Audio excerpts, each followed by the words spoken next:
Style, grace, fluidity, power. Oh. That was a beautiful section for Steph. That right there was a savage cut for Stephanie Gilmore. Tatiana, what an amazing performance she's had. She got nice and barreled.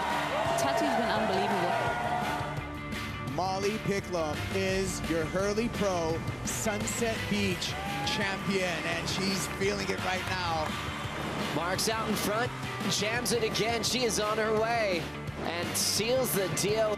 Two-time world champ Tyler Wright, end section approaching. She just hammers it. Tyler Wright has done it in back-to-back seasons. This has been an incredible ride for the Hawaiians so far. Wow. Beautiful turn there. Marissa Moore takes out the Surf Ranch Pro. Taking a look at our women's current Final 5 as we dash towards the Rip Curl WSL Finals, September 8th through the 16th at Lower Trestles.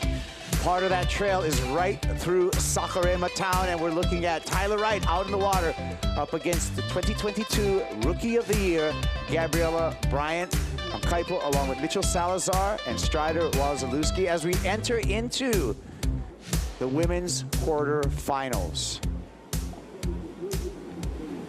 Replay here, opening ride for Gabby Bryant, Mitchell. Yeah, the surfer from Kauai, last year's Rookie of the Year, as you were mentioning, Kaipo, into the quarterfinals once again here in Brazil. Is able to hold on at the end of that turn. Took her a while to get out of it cleanly, but she was able to ride out.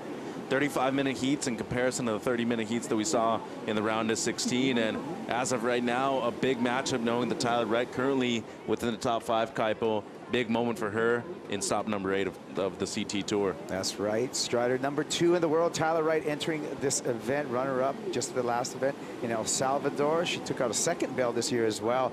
Tyler Wright looking in form in 2023.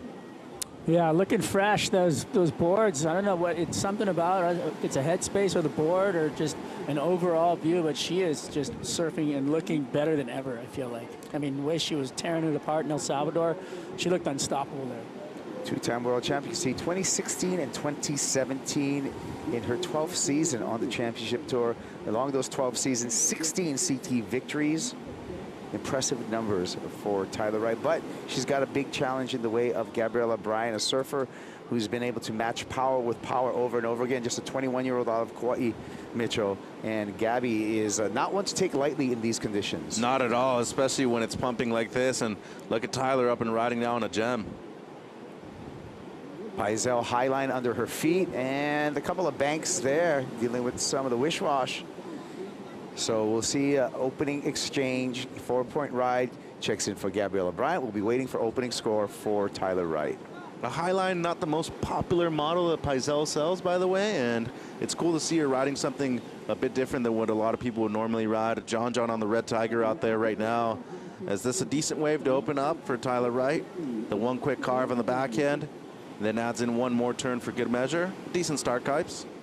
Yeah, nice start for Tyler, 3.27. Tyler up above again, Strider on this replay.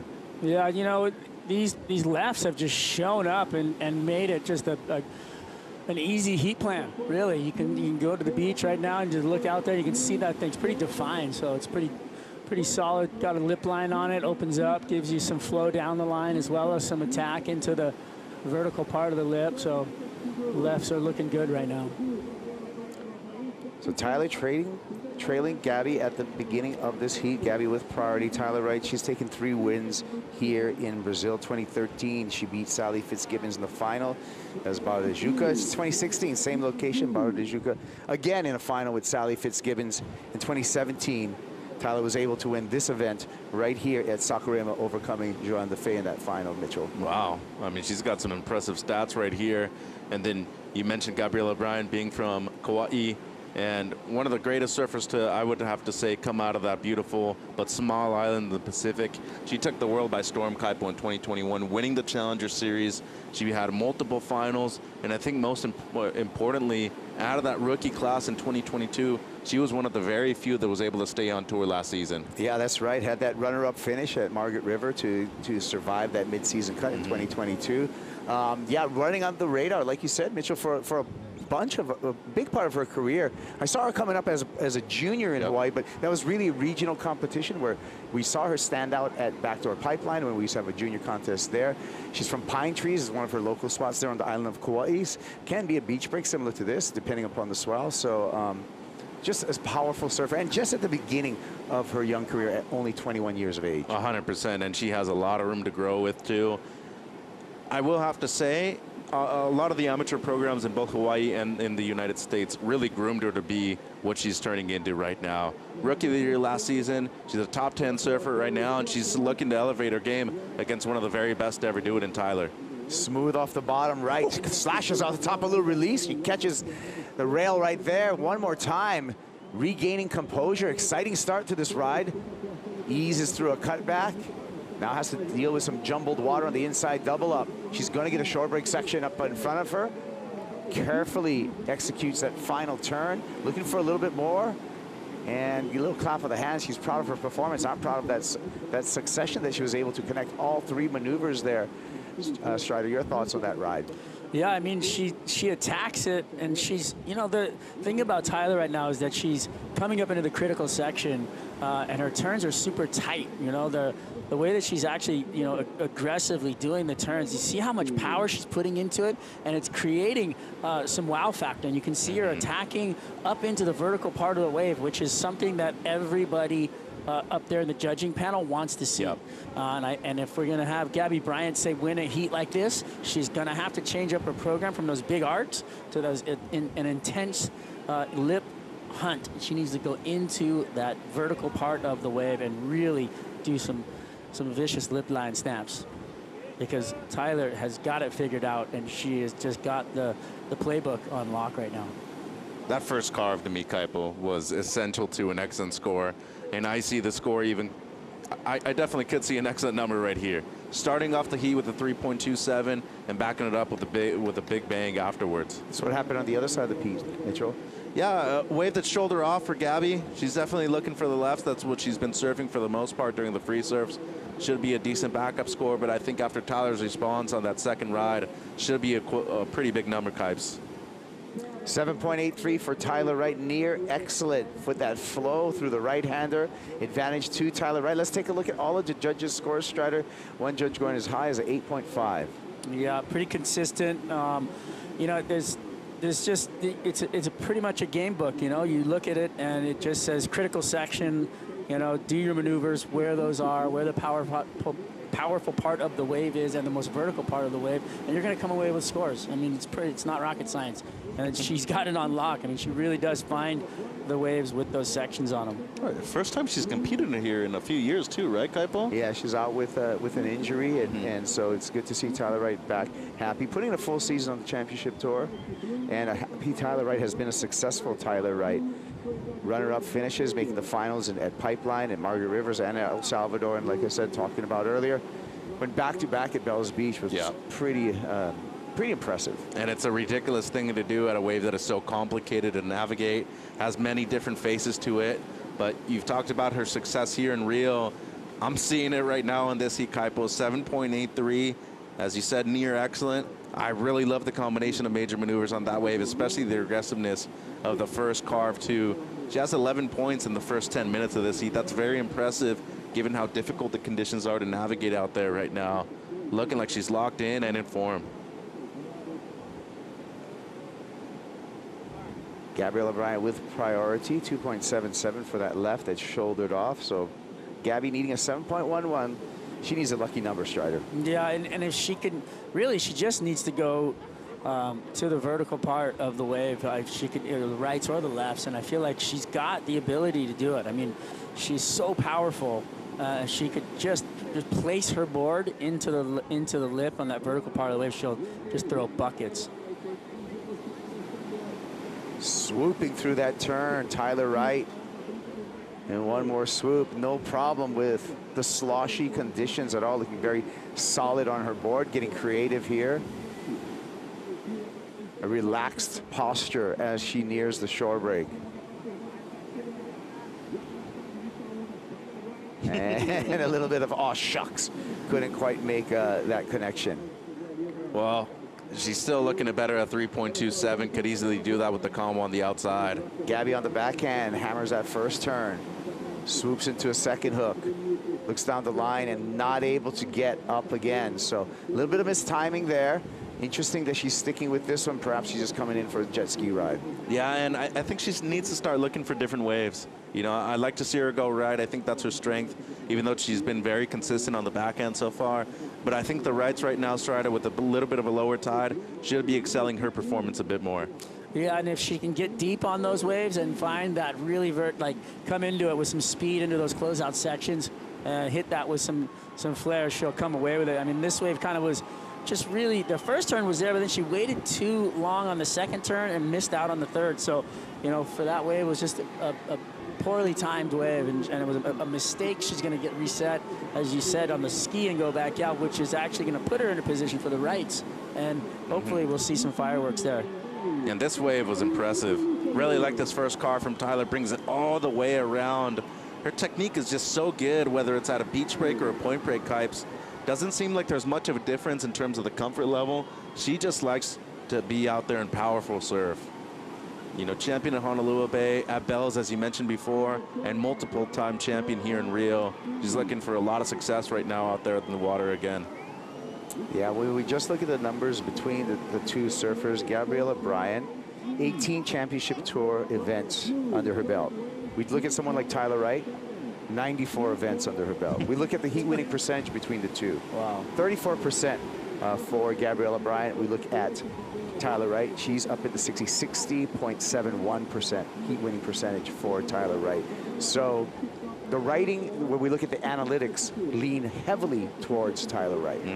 I mean, she's winning 2 out of 3 heats that she's surfing. That's a pretty good number if you look at the Women's Championship Tour and how dominant certain people have been. Look at our stats here. These are stats specifically for Rio Pro. We can see 29 excellent wave scores in her years competing here. The best wave score near perfect at 9.87. And her heat winning percentage, when we talk about Brazil, Mitchell, goes way up to 72%. Yeah, and the average heat score nearly 2 sevens per heat, 13.8. Quite impressive for the 2-time world champ. It's funny that both her and John have been so successful here in Rio, and they also won their world championships in the same years. Yeah. It is. It's almost like a mirrored career in a way. They're both of their ascensions to world titles. Yep. Good take, Mitchell. They've had injuries around the same time too. They've been up and down in the career around the same time, and neither of them have made the Rip Curl WSL Finals. Could be the first year. It is good, and you know we would love to see that. This is the sprint towards, you know, the goal for all the surfers at this point. After you survive the mid-season cut, it's all about making the final 5, Strider. And if, you know, I feel like with Tyler sitting in number 2, she's just looking super solid for that place, and John is looking like he could be creeping right up on the ratings right now with the way everything just kind of unfolded on the men's side with the entire top 5 falling out except for Ethan Ewing. It's kind of crazy. It's crazy. So, you know, I mean, what happened on the men's side today was just jaw-dropping. It was a massacre. Yeah, it was a massacre. Yeah, it's crazy. So it's fun to watch. I mean, you know, wild X factor here in Rio, and, you know, Saquarema giving you the uncertainty of Brazil. It's been pretty fun. Yeah. If there's one wild card event on the Championship Tour, Kaipo, this is it. This is, and this is a lot of times, you know, that position in the final 5 hinges on your performance here, because again, after that mid-season cut, every single finish counts towards your year-end qualification to that Final Five. Yeah, and going back to Tyler and her success, as of late, I mean, a big part of it is due to Andy King. And we Good talked call. to Andy, you know, a while ago, right before Tyler paddled out. He was writing a lot of notes down. This morning when Gabe surfed, he was first here in the morning here too at dusk of dawn, and he was writing a lot of things down. He's like, hey man, I just need a left on tour for this guy to do well. He's not going to excel in these kind of conditions. He really wants to push a lot of his surfers to do better on both the forehand and on the backhand. But he was such a great competitive surfer himself too. He has a lot of notes and a lot of things that he brings to the table that a lot of his surfers won't necessarily see in the moment, Kaipo. Another thing, Mitchell, that you brought up with Andy King is that he has a calming air about him. The aura that he carries to calm his athletes is evident. Tyler Wright on a long stretching left. One hook off the top, incomplete, no harm, no foul. The situation will remain the same other than Gabriel Wright will now have opportunity with priority, plenty of time on the clock, 18:50. Yeah, Gabby with priority now, needing something close to a 9. I think that's the most important thing you want about somebody in your corner, Kaipo. Having somebody that you know is going to be patient and is going to tell you the right thing at the right time. Don't say too much. Give me the specifics. Just give me the very simple thing that I need to go out there and execute within 30 or 35 minutes in the water. Yeah, I mean, Tyler calming with Andy King. She's had her wife Lily on tour with her as well. So she's got a family base also, Strider, on tour, which is a nice base because when you go on and off and on and off again, having to switch it on, switch it off, it's comforting to have a good relationship and that home feeling. Yeah, you see her and Lily walking around everywhere around town, and just they do have a nice little smirk on their face. They're comfortable, you know, and it's really an awesome thing to see. And I feel like having that consistency, like you said, Kaipo, around the world, you know, you don't have to be in a certain place to find comfort. It's a long leg too, without being at home for a while. But they've been away for just over a month, the same as we have. Everyone's been pretty much on the road for a month, going back to back with El Salvador into here to Saquarema, and it has not come without challenges. We have to be honest, we've had a challenging forecast for both of the events that we've had to navigate through. Lakey Peterson and her husband Tom getting ready for her matchup. She's going to be in quarterfinal number 2, Strider, against Caroline Marks. Your thoughts on that matchup? Well, it's going to be an all-American smash out. It's going to be fun to watch. Two powerful surfers, you know, both with great technique, and you know, there's no weakness on either of their sides. I think they both surf really well, going left and right. So it's going to be wide open, that one. This is turning into an interesting heat now. It seems like the consistency has been brought up a bit more in this one, Kaipo. We're seeing the low tide increase a lot of the swells, and more importantly, it seems like the wind has changed. Once again, it seems like it's maybe turning a bit offshore right now, making it even more difficult to identify a lot of these good sections. As you see, the low tide at 7:51 p.m. It's around 3:30 right now. Things are going to be very difficult for the last few heats of this afternoon going into women's quarters. Yeah, that is how we're going to wrap up the day here. And we started at sunrise. We are going to end at sunset. Big day of competition, setting up for a finals day tomorrow. And the fans have been sticking with us, regardless of the rain and the sun and the storm. And we expect capacity crowds tomorrow, Mitchell. We expect no grain of sand being untouched. It should be standing room only. Yeah, we're going to have to get here at around 4:30 just to access the event site alone, because it's going to be difficult. Oh, my. That was a big wave. She even had to bail her board. But dude, it was crazy this morning. We saw people parking their cars when we got here at 5 in the morning. People were already here on the beach waiting for the surfers to show up in the dark. Yeah, it's a wonderful story with the surf fans here. I've met a few of them, and we'll get back to stories of the fans we met, because here's Tyler Wright with that patented layback, but you can see a little bit of a rail catch there, a little high. What do you think, Strider? Yeah, I think she was a little worried about the section too. That thing was super strong, meaty, and coming at her, so I felt like she was trying to get the turn in before the wave jacked up and tossed her out onto the flats.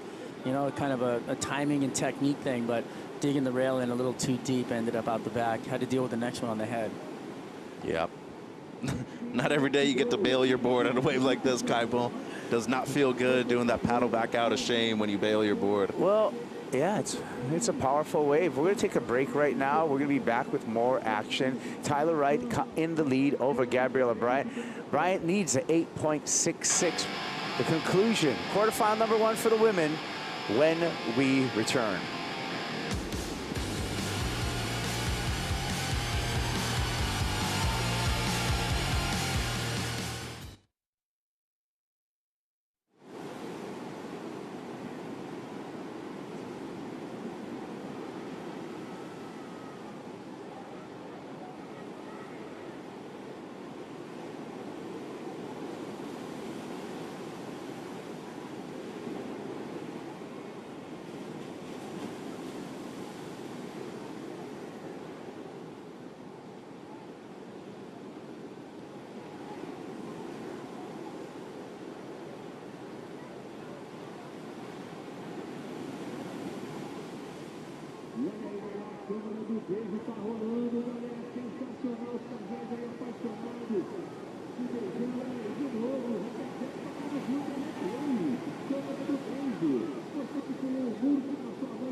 Tyler Wright. A strong snap to the floater with a larger set wave. That should score very well, Kaipo.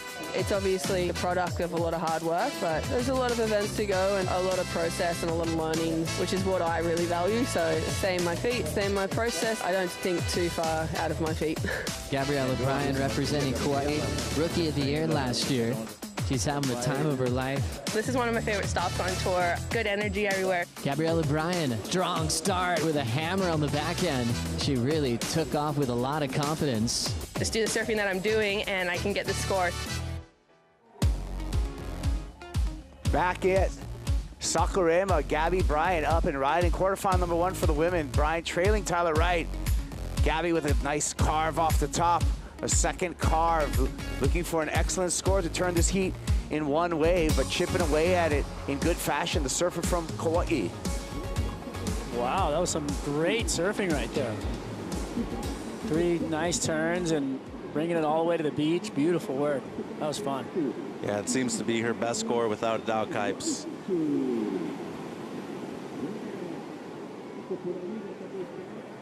So finishes off right there. What seems to be a comeback wave for her with just under 12 minutes to go. Some good surfing from Gabby Bryant and trying to get back into the heat with the big left-hander right here. Late drop for her, comes around the section, starts off with a strong carve, and then the deep bottom turn for her has been essential for a lot of the big scores that she's garnered in this event so far. Really like what I'm seeing on the backhand from Gabby Bryant, but I mean, needing an 8.66, it won't be the excellent score that she requires, but will diminish the requirement of what she's going to need moving forward with 11 minutes to go here. Gets in one more turn, on the forehand to finish off this wave. A decent click. Good stuff there from the Hawaiian surfer. Yeah, great stuff. Right behind her on the replay is Tyler Wright. That's a bomb. Nice turn. Good rhythm. Little bouncy face, but she negotiated all that really well. 2-turn combo. Judges love that. They definitely do. Looking to better a 4.83. That's all she wrote. So looking to better something close to a 5-point ride. Plenty of time in this one, though, Kipes. Yeah, so we're waiting for scores for both for Tyler Wright and Gabriela Bryant. We're at the 10.5-minute mark, and we will set the situation once those scores drop. Gabriela Bryant likely with her best score so far in this matchup. Tyler Wright looking to improve upon her low of a 4.83. Tyler likely also to have improved upon her score line Wait for the math to play out. Numbers in for Tyler, 5.77. Gabby Bryant, her numbers in, a 6.33 situation. Gabriella Bryant needs a 7.28 to take the lead off of Tyler Wright. Gabby with priority and 10 minutes on the clock. Mitchell? So I got a question for you guys. Let's start with you, Kaipo. I just got a text from our producer from the lineup, Miguel Clemente. Visit CT Shaper rankings. It's been fun so far. Two implications with 2 quarterfinalists in the water right now. Paisel surfboards for Tyler Wright, Gabby Bryant from Mayhem.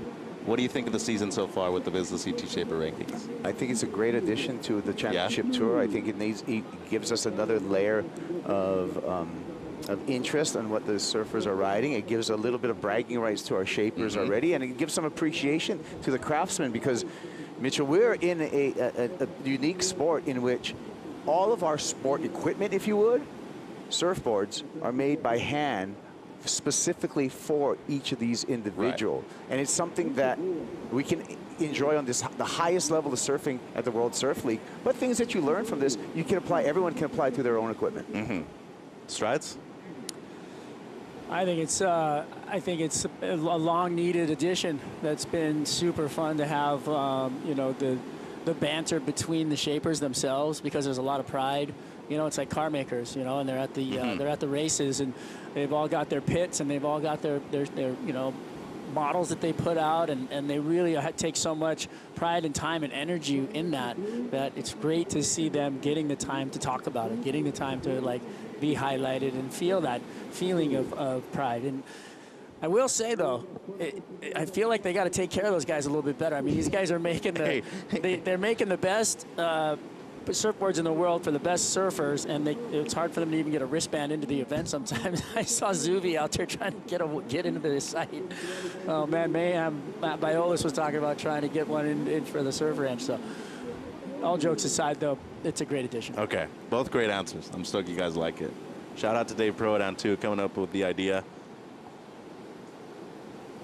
Well, right now we got in front of the race, we have John Paisel in this current race up against Matt Biolis.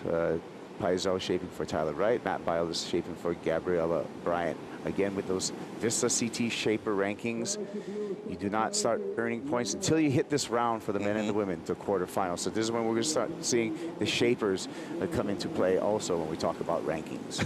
I thought it was super funny that at the Surf Ranch, Darren Hanley was asking for a yellow jersey, saying that he was leading the rankings, and then you go to Matt Biolis, he's leading the rankings now, and he was just like super uninterested. He's like, hey, yellow doesn't even look good on me, guys. I'm cool with not wearing yellow.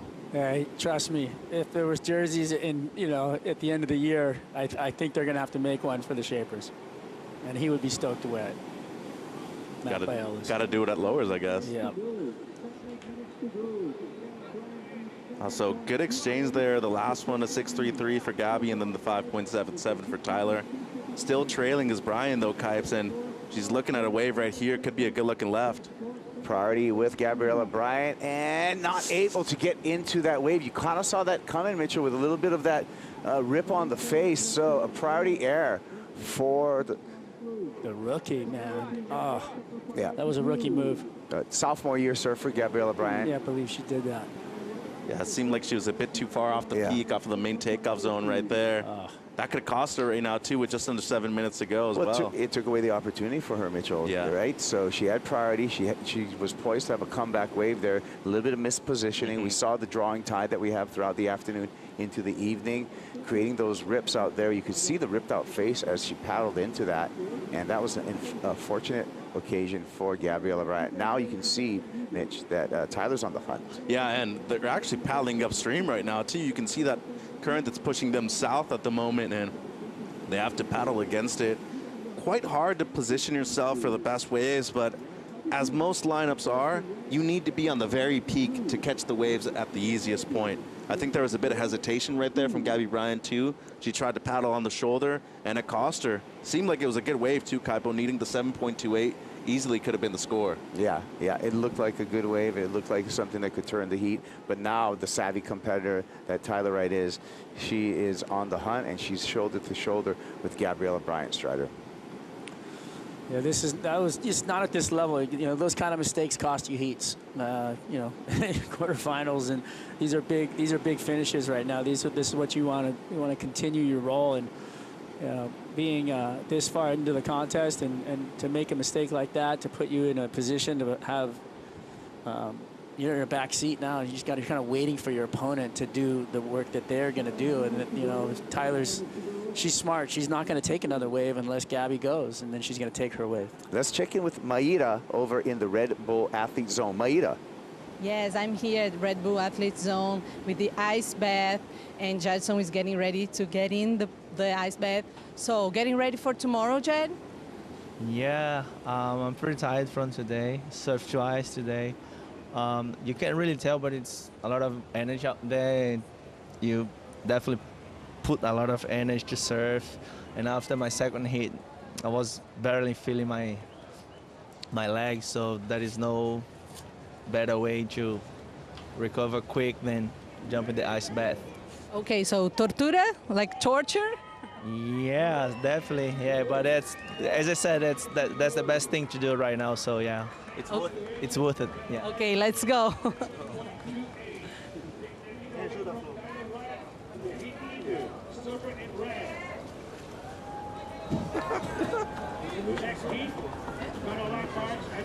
Put the timer on. He's ready.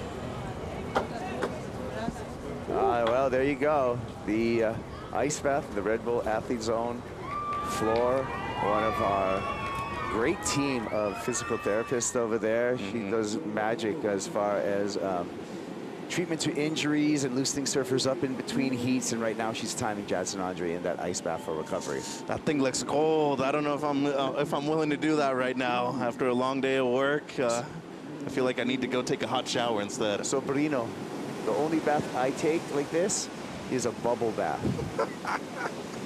There's no ice baths for Uncle Kaipo. No, I bet. That thing looks way too cold. That is cold stuff. Here we go. Lakey Peterson on the way out. And look at this left. Roping down the line. Surfers out of position. And that, if you could have just teleported yourself right to the takeoff, would certainly have turned the heat for Gabriela Bryant. Ooh, what is it, turning into Monaco out there right now or something? It looks so fun out there. It just makes you want to go out there and tear into a couple. I mean, the tide's getting lower. It's getting more organized. The line is coming across the sandbar, and you know, they're just about, you know, I think 100 yards, like kind of more to the south of the main peak here, and it's just looking like it's coming together this afternoon. This view, oh, sorry, Kyle. Go ahead. This view just exemplifies how stretched out this wave can be, though. It seems like a lot of these waves are going to be breaking way further to the shoulder. They still break closer to the peak, though. You need to be catching it towards the peak. Yeah, you can see both the surfers really paddling into the current right there. We saw Tyler Wright take a look at one and wisely put her hands on the nose of her board to show that she didn't take a real attempt and lose priority. That was, I mean, looking back at that, that was right on the line for Tyler Wright, but she knows how to play the game. Oh, yeah. All these experienced competitors, I've seen it a few times before. It's like, hey, I didn't paddle. Yeah, it was just, I was positioning myself. That's as simple as it gets. And now you go. Here you're going to actually use priority. Oh, okay. This is time for our priority judge to make a decision. Looked like Gabriela Bryant was ready to go. Tyler with a little bit of intent there. Decision made to keep priority with Tyler Wright. What do you think about the decision, Strider? Oh, it changed. There he goes. That's what we thought. Yep. Oh, you know what? Those waves are just steamrolling through right now. The surfers would have to look back after getting caught inside to find out the priority switch, and now she's going to identify it and get back on it. I mean, those waves steamrolled across the screen from, you know, 200 yards up the sandbar. So a lot of current out there sucking them down the beach. See if they can get back into position to find something. Gabby goes right. Questionable decision. Yeah. When we saw a number of lefts come through and utilizes her priority. So right there, that would be a priority error, Mitchell, and it's going to not leave her enough time on the clock right now. We're going to see Gabriela Bryant defeated and Tyler Wright into the semifinals. Well, she wasn't in position for a right is the thing. You know, she was on the peak that was basically mainly a left. The thing would have been to go to the other side of that wave, and you can still see many lines coming through you had plenty of time to be a little bit more patient and maybe a bit more selected towards one of those lefts. And Tyler Wright just got away with one too. You got a 9-second interval. You can, you got a wave every 9 seconds. Yeah. It's like there's going to be a wave. Yeah, not at this level. That was just another mistake by Gabby. She decided to tomahawk the short break. Well, difficult loss, but this lady moving into another semifinal performance here, Kaipo. A poised Tyler Wright surfs a smart heat, 13.62 wave total. Look at the numbers there, and Tyler Wright is our first semifinalist here at the Vivo Rio Pro, presented by Corona. We'll be moving on into quarterfinal number 2 when we return to the action here at Itaúna Beach, the Vivo Rio Pro presented by Corona.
I'm definitely not like letting my guard down. Everyone's so good and everyone's gunning for it. That's everyone's goal at the end of the year. And so I'm just trying to like be in the moment as much as possible and kind of enjoy where I am. And I've had a rough few events, so it feels really good to win a heat, get into a quarter, and hopefully get some momentum and some groove. Peterson, cool backside hook. Last turn, she really pushed it hard. Big windup on the back end. How's that wall for Lakey? Good news for Lakey Peterson. She will get the win to go straight to the quarterfinals.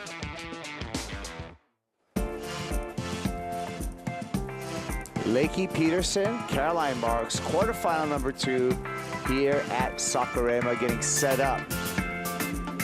Former runner-up in the world 2018, Lakey Peterson, against former runner-up in the world 2019, Caroline Marks. I'm Kaipo along with Mitchell Salazar, Strider Wazalewski. Mitch, your thoughts on this matchup? A great matchup between a goofy and a regular footer out there in the lineup. Caroline Marks, number 3 in the world, coming in with back-to-back finals, Kaipo, at the Surf Ranch, and then a victory at her first point break victory at Punta Roca, which is very impressive, knowing how good her backhand is. But as of right now, a big heat, knowing that Lakey Peterson is right behind a lot of people, number 5 in the rankings, where Stephanie Gilmore and Tati Weston-Webb. Coming into this event was Lakey Peterson, number 8. He's probably moved up a few spots too. Yeah, that's right. Some open air and some opportunity in front of Lakey Peterson if she can make it through this heat, Strider. Well, she's going to have to get past a very informed 21-year-old. She's on fire. I think Caroline Marks has just found some magic recently. And you can see it in her results. She also just seems to have an air of confidence walking around. She was, had a little bit of uncertainty before. Maybe she was just, it was her youth. But now she just seems to be ready to play. Oh, Lakey slides off the bottom there, off that bottom turn. Lakey Peterson, 28 years old, 11th season on the championship tour, 5 CT wins. She's been a runner-up here in Saquarema before. That was 2018, where she shared a final with Steph Gilmore. Yeah, that was at Pahinha. I remember that event. It was the first time Filipe won here in Saquarema too, and waves were good that year. Coming from Santa Barbara, very known to surf right-hand point breaks as well as she can possibly can. But Lakey Peterson, it's been a while since she's won a CT event, Kaipo, a few years. Yeah, it has. Coming in here at number 8 on the leaderboard. But you already said it before, the little open air in front of her, maybe to climb up and position herself in that final 5. Caroline Marks out here with priority. Whole different ball game for Caroline. 21 years old, 5 seasons on the championship tour, 4 CT wins, actually coming off that 4th CT win in El Salvador for Caroline Marks. She's got a bright future. We talk about a lot of the next generation of surfers coming up. It's sometimes I don't think of Caroline with, you know, the Betty Lou Sakura Johnsons and the Katie Simmers and stuff, because she's been around for so long. She's such a prodigy, but she really is part of that generation as well. She's an in-betweener, almost. Like, she's not the generation of Lakey. She's not the generation of Sakura and Caitlin Simmers. I feel like she's even in her own lane. She qualified when she was 16. Yeah. You know, and she had excellent performances within her rookie year, too. I guess that's what I'm getting at, is that being on the championship tour for so long, coming in as a teenager, and if you look back to someone like Caitlin Simmers, who actually said, whoa, hold. Yeah. I qualified in 2021. But I'm going to take, I think I'm a little bit too young, qualified again, and then now Caitlin at 17 is on tour. Same thing happened with Kalohe Andino, too. Yeah. You know, he qualifies real early. Is he mature enough? A lot of people were asking themselves these questions. Is he the great white hope for the United States after Kelly Slater? That question was never responded the way I think a lot of people thought was going to happen. So far for Caroline Marks, she has been answering those questions very well, Kaipo. Number 3 in the world right now. She's been a runner-up in the World Championship before, and that was in 2019. She was only 17 that year. Yeah, that's right. Here we go with Caroline taking a look at this one. Does not get into it. She's going to switch priority back to Lakey Peterson. So Peterson just with a fractional score to begin with, but Peterson now with priority strides. Yeah, that was unfortunate. We saw that happen in the last heat, and if you're off to the side of that rip, you know, the wave backs off, and you really do need to be, like I think you were stating, Mitchell, up inside of that peak where it's defined itself. There's a riptide there, there's a lot of current, and just trying to stay on that point is physically testing, you know, for these athletes right now. Trying to be out there, out the back, on that part of the wave where you can kind of roll in behind it and then have a nice canvas in front of you. You put either of those surfers in that position, they're gonna tear into it. I feel like we're gonna see Caroline Marks find that open face, and if she does, look out. She's got a mean rail work. This is a decent left that they let go. But look at how far back that wave's breaking outside. You know what I mean? It's already been going for a while. I think almost barreled. So there's some positioning that needs to change right now. And in order for them to really capitalize on these waves. I don't know about you guys, but I feel like there was a huge change in the way we look at athletics between, you know, the generation of Andy, Mick, Joel, as to right now. The training that you have to do outside of the water has been surpassed, maybe double, even triple the amount of times that those people were doing training outside of the water, Kaipo. And it's noticeable now, the amount of stamina that they have. They have to surf 3 to 4 times within a single day most times now. Yeah, today's been a marathon day, especially for the men, and it's setting things up for the semifinals for the women. The winner of this will match up against Tyler Wright in semifinal number 1. But we've heard it over and over again from the surfers that it's a lot harder out there than it looks with all the water moving, with the current, and with the changing conditions. Here's an overview of exactly what we're looking at. This is Itaúna Beach, and the main break here at Saquarema. A short right going into that rock formation, and the longer running left. But you can see also, Strider, some of the remnants or the combination of the wind swell and the south swell breaking things up. Yeah, it's just such an interesting playing field, because that deep water trench creates a really heavy current going back out through the lineup, and that's why they're having such a hard time staying on the peak. And then as you come into another deep water spot where she is right now on screen, and that creates the water rolling off of the sandbar into deeper water, which kind of creates that back wave and that backwash that you see going back out into the lineup. Everything moving from left to right, and so it's just a lot of work out there. Plus the jet ski. work you got to do. There's a lot going on, is what I'm saying. And it's a definite test to your character and to your physical ability to stay in the right place at the right time. Red Bull jet ski. Lakey Peterson winding up here and smashing it off the top. So Lakey found a running left-hander down the beach. Wants to make the most of it, going for the extra inside section here to the shore break. Peterson swings one more time. A lot of ribs in the waves, but she deals with it quite nicely. Calls for the ski for the pickup. That's going to be the first meaningful score in this heat, Mitchell. And how patient was she to call a ski too? She knew that she had one more section on the inside and didn't call it before ahead of time. Decent opening snap right there in the pocket. She gets to work real well right there, straight up and vertical. Real tough section to navigate with all that backwash. And look at the way she's just able to make it through to the inside right here. Goes back to the white water on the left, able to capitalize on two sections here on the inside. Some great work done by Lakey Peterson. There you see her call the ski afterwards. That's a person that's been on the championship tour for close to a decade, Kaipo. The drone angle right here, the second turn, money.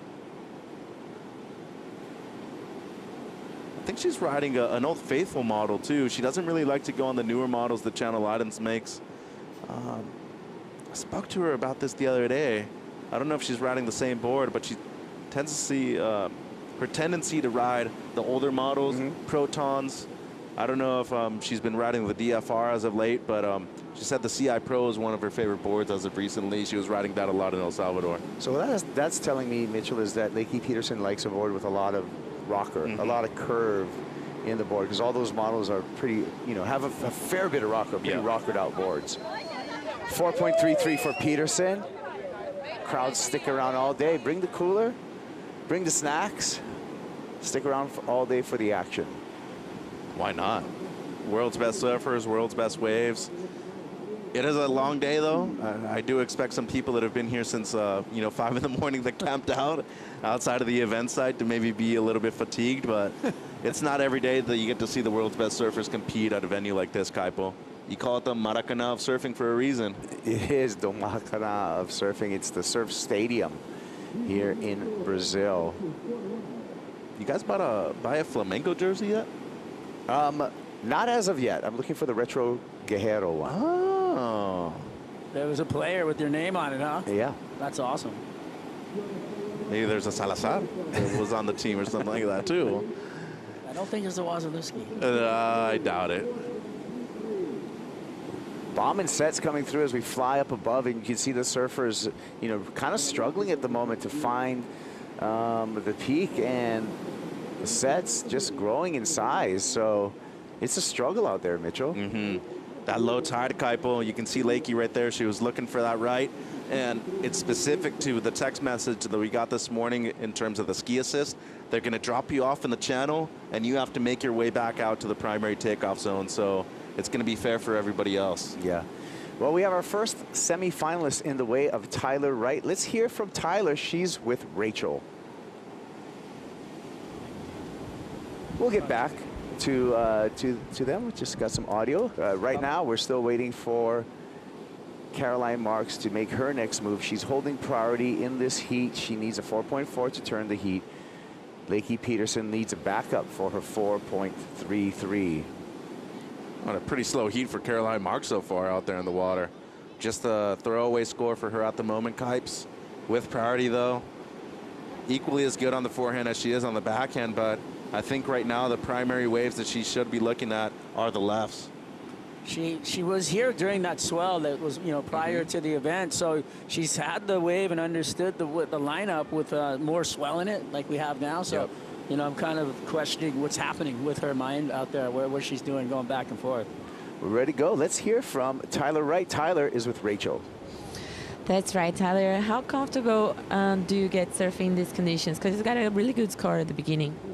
Yeah, look, it's uncontrollable. It's you have to use a lot of flexibility in your psychology and your mind and your mindset to know that it's not going to go to plan.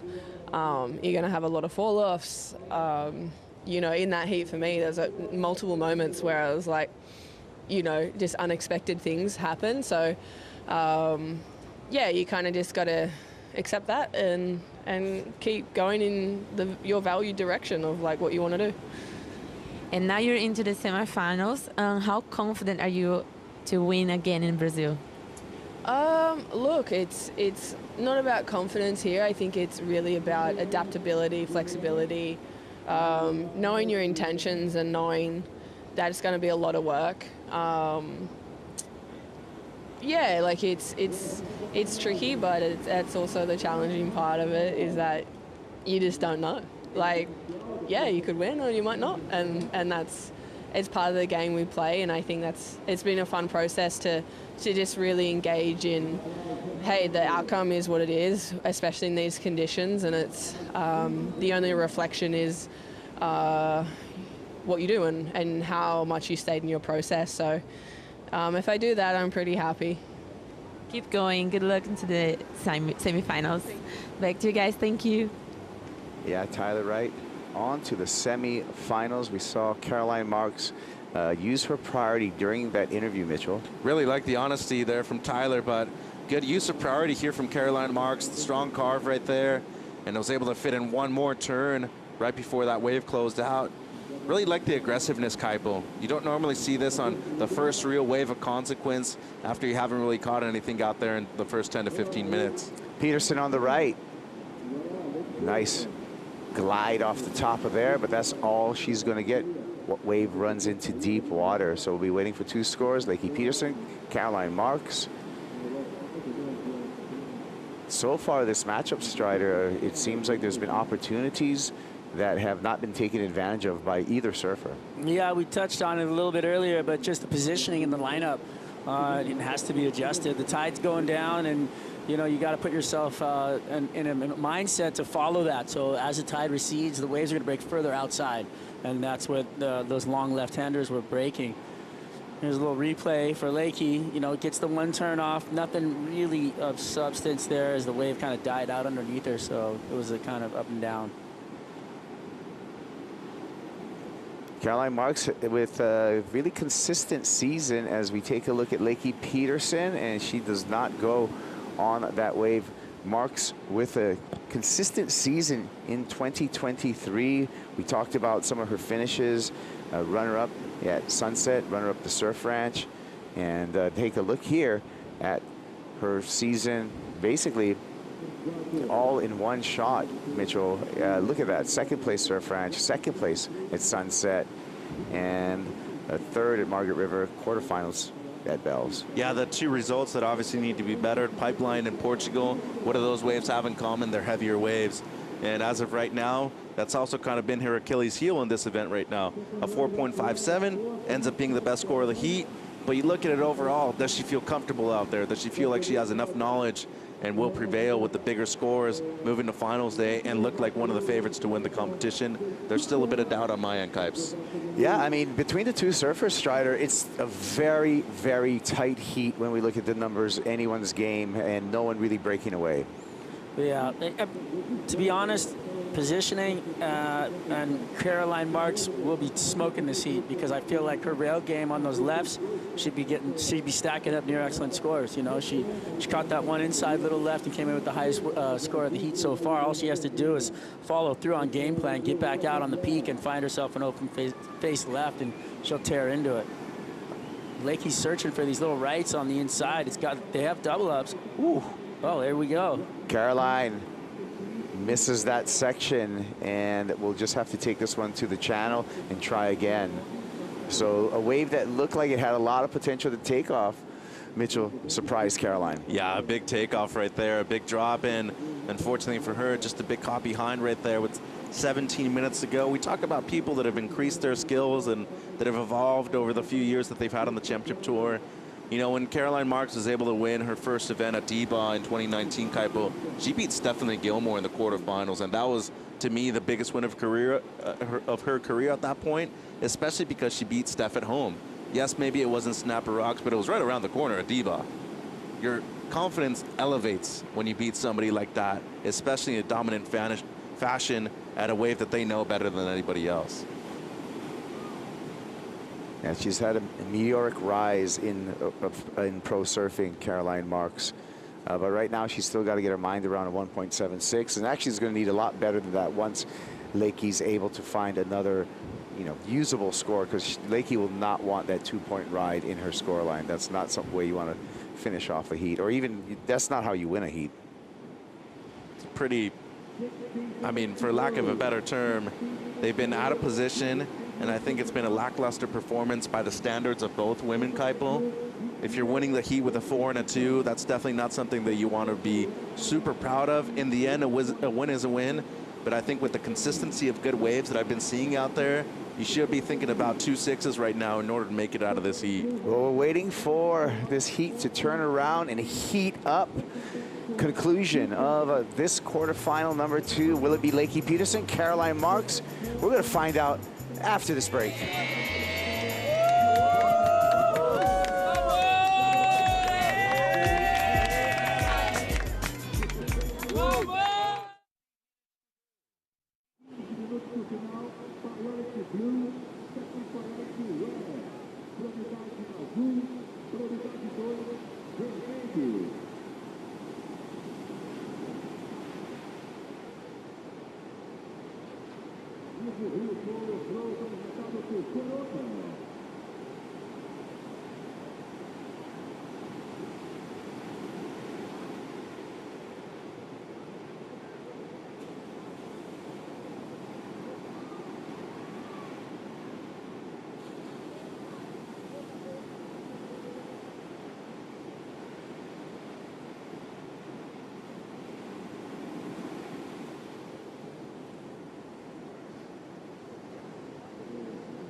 The Vivo Rio Pro presented by Corona is brought to you by Banco do Brasil, official bank of the World Surf League in Brazil. By Australian Gold, feeling gold. By TikTok, download the app. And by Natura Kayak, feel the power of freshness. Back at quarterfinal 2, Lakey Peterson, Caroline Marks. Lakey with the advantage over Caroline, but it's a slight advantage as we get back to live action. Kaipo along with Mitchell Salazar and Strider Wazalewski. The lefts running here, Eddie Tauna, Caroline Marks with priority. Replay here, Lakey Peterson. This happened during the break, Mitch. Really like this wave, Kaipo. Good execution of priority here by Lakey Peterson. Top turn, and then an excellent finish for the young Californian. And coming out of Santa Barbara, the last time a person from Santa Barbara was able to lead the rankings, it was Tom Curran in the early 90s. She's looking to move back at least into the top 5. Drops a pretty good score, Kipes. 7-point ride for this right here. There's the finish for Lakey Peterson. Yeah, all the money was in that turn, the way that that wave stood up, and to get the timing to come out of the lip in front of it and actually pull that off. It's really hard out there. The lump and bump of it all. So the technique was there and the timing. Wave caught way on the inside. It looked like it was a nice, smooth, open face. Had the white water on it, so it was definitely something that moved to the inside corner. Kind of feel like the sandbars have gotten better over the course of the day too, due to the angle of the swell. Seems to me like there's a little bit less backwash too, but more importantly, there's been a good amount of consistency with quality waves out there for scoring opportunity, Kaipo. Yeah, things are looking up as we eye up finals day tomorrow. Again, a 7-point ride, flat 7 for Lakey Peterson, and she has pulled ahead of Caroline Marks. Here's our scores. 6.5, but other than that, real consistent. We throw away the 6.5, 7.5, easy math there for the flat 7. Caroline Marks now needing a 6.77. Marks with priority, 11 minutes, 35 seconds, counting down. And Lakey feeling not 100% confident. I'm sure right now needs to keep her guard up. Next for her, she's got to get rid of that 4.33, Mitch. Yeah, it's funny that, we look at Lakey Peterson's career so far, and you mentioned 5 career CT wins. It's been a while since she's won a championship tour event. But I remember when she won the U.S. Open, I think it was in 2012. She dropped a perfect 10 en route to the final there and beat Carissa Moore, who was at the moment the best surfer in the world. And I feel like since then, she's kind of had up and down moments. She hasn't been able to keep a consistency of good results, Kipes. Betty Lou Sakura Johnson with her coach Ross Williams here. Pre-game plan before her heat. Her heat's going to start in right about 11 minutes. She's going to be matched up again against a mentor for her, world #1, Carissa Moore. So that's going to be a great clash, Strider. Yeah, a little bit of a grudge match going on there. It seems to be they've been meeting up, and you know, Betty Lou really wants to take out Carissa Moore. I mean, there's just this drive, you know, from inside, and I was there for a little bit of the conversation about that, and it was really interesting to hear the drive from within and know that, you know, obviously Carissa Moore is so dominant, but she wants nothing more than to take out her hero. Back-to-back events where they've matched up in the same round too. El Salvador, that was not a good performance from Betty Lou. Yeah, Betty had a shocker in that performance, and Carissa Moore went excellent in there. Talk about Carissa Moore's year. It's been a great year, and she's we look at top scores for the year, and Carissa Moore, none of the other women are even on the list with Carissa Moore. She's had all the top scores this year, and a dominant performance, and that's why she's in the yellow jersey. There she is, pre-prepping for the heat. So we talk about Carissa Moore. Margaret River, 18.13. Carissa Moore. Surf Ranch, flat 18. Carissa Moore. El Salvador, 17.54. She has the top 3 heat totals for the entire year across the entire women's field. Also, we look at the highest wave scores of Carissa Moore. 9.67 at the Surf Ranch, 9.63 at Margaret River. She has the top 2 highest wave scores out of all the women for the year. So it's been a dominant year for Carissa Moore. We'll see if she can continue that domination, though, in this tricky beach break this afternoon. That's pretty intimidating if you're one of the other surfers on the women's side. I mean, realistically, this could potentially be her best season so far. Yeah. I know she hasn't won as much as Kelly has in the past or something like that. When we talk about the Surf Ranch specifically, what she is able to do there, Kipes, second to none. I mean, she excels there so much at a wave that is so difficult, both on the right and on the left, and she went into the final with no pressure. She knew that she was just going to be able to dominate that thing like nobody else has been able to, and she's even scary. Like, she's so nice, she's scary, that when she paddles out and she drops an 8 on you, she's just like paddling by and she's like, hey, yeah, how's your surf going? And you're like, oh my, just go surf another 8 so I can just get this over with. I don't think her opponents are feeling the aloha. No. When they're getting smashed. Not at all.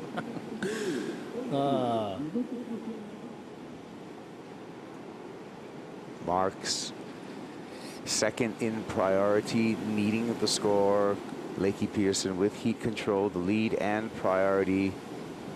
And you can see Lakey Peterson staying really close to Caroline Marks in a guarded position, Mitch. Yeah, taking away the inside, and especially when it comes to the lefts, too. It's been the wave that has garnered the best score of the heat so far, the 7-point ride for Lakey Peterson. And I think as of right now, the smart thing would be, if you looked at Tyler Wright and Gabby's exchange right there at the N1 priority switch, if you are going to block somebody on a wave, at least use it to better your low score. Don't just block them for the sake of blocking them. You need to be doing that on a good wave that has potential for you to improve on your low score, guys. Yeah. Play defense first, offense second. Here we go, Lakey Peterson utilizing her priority. Smash off the top there for the Santa Barbara surfer.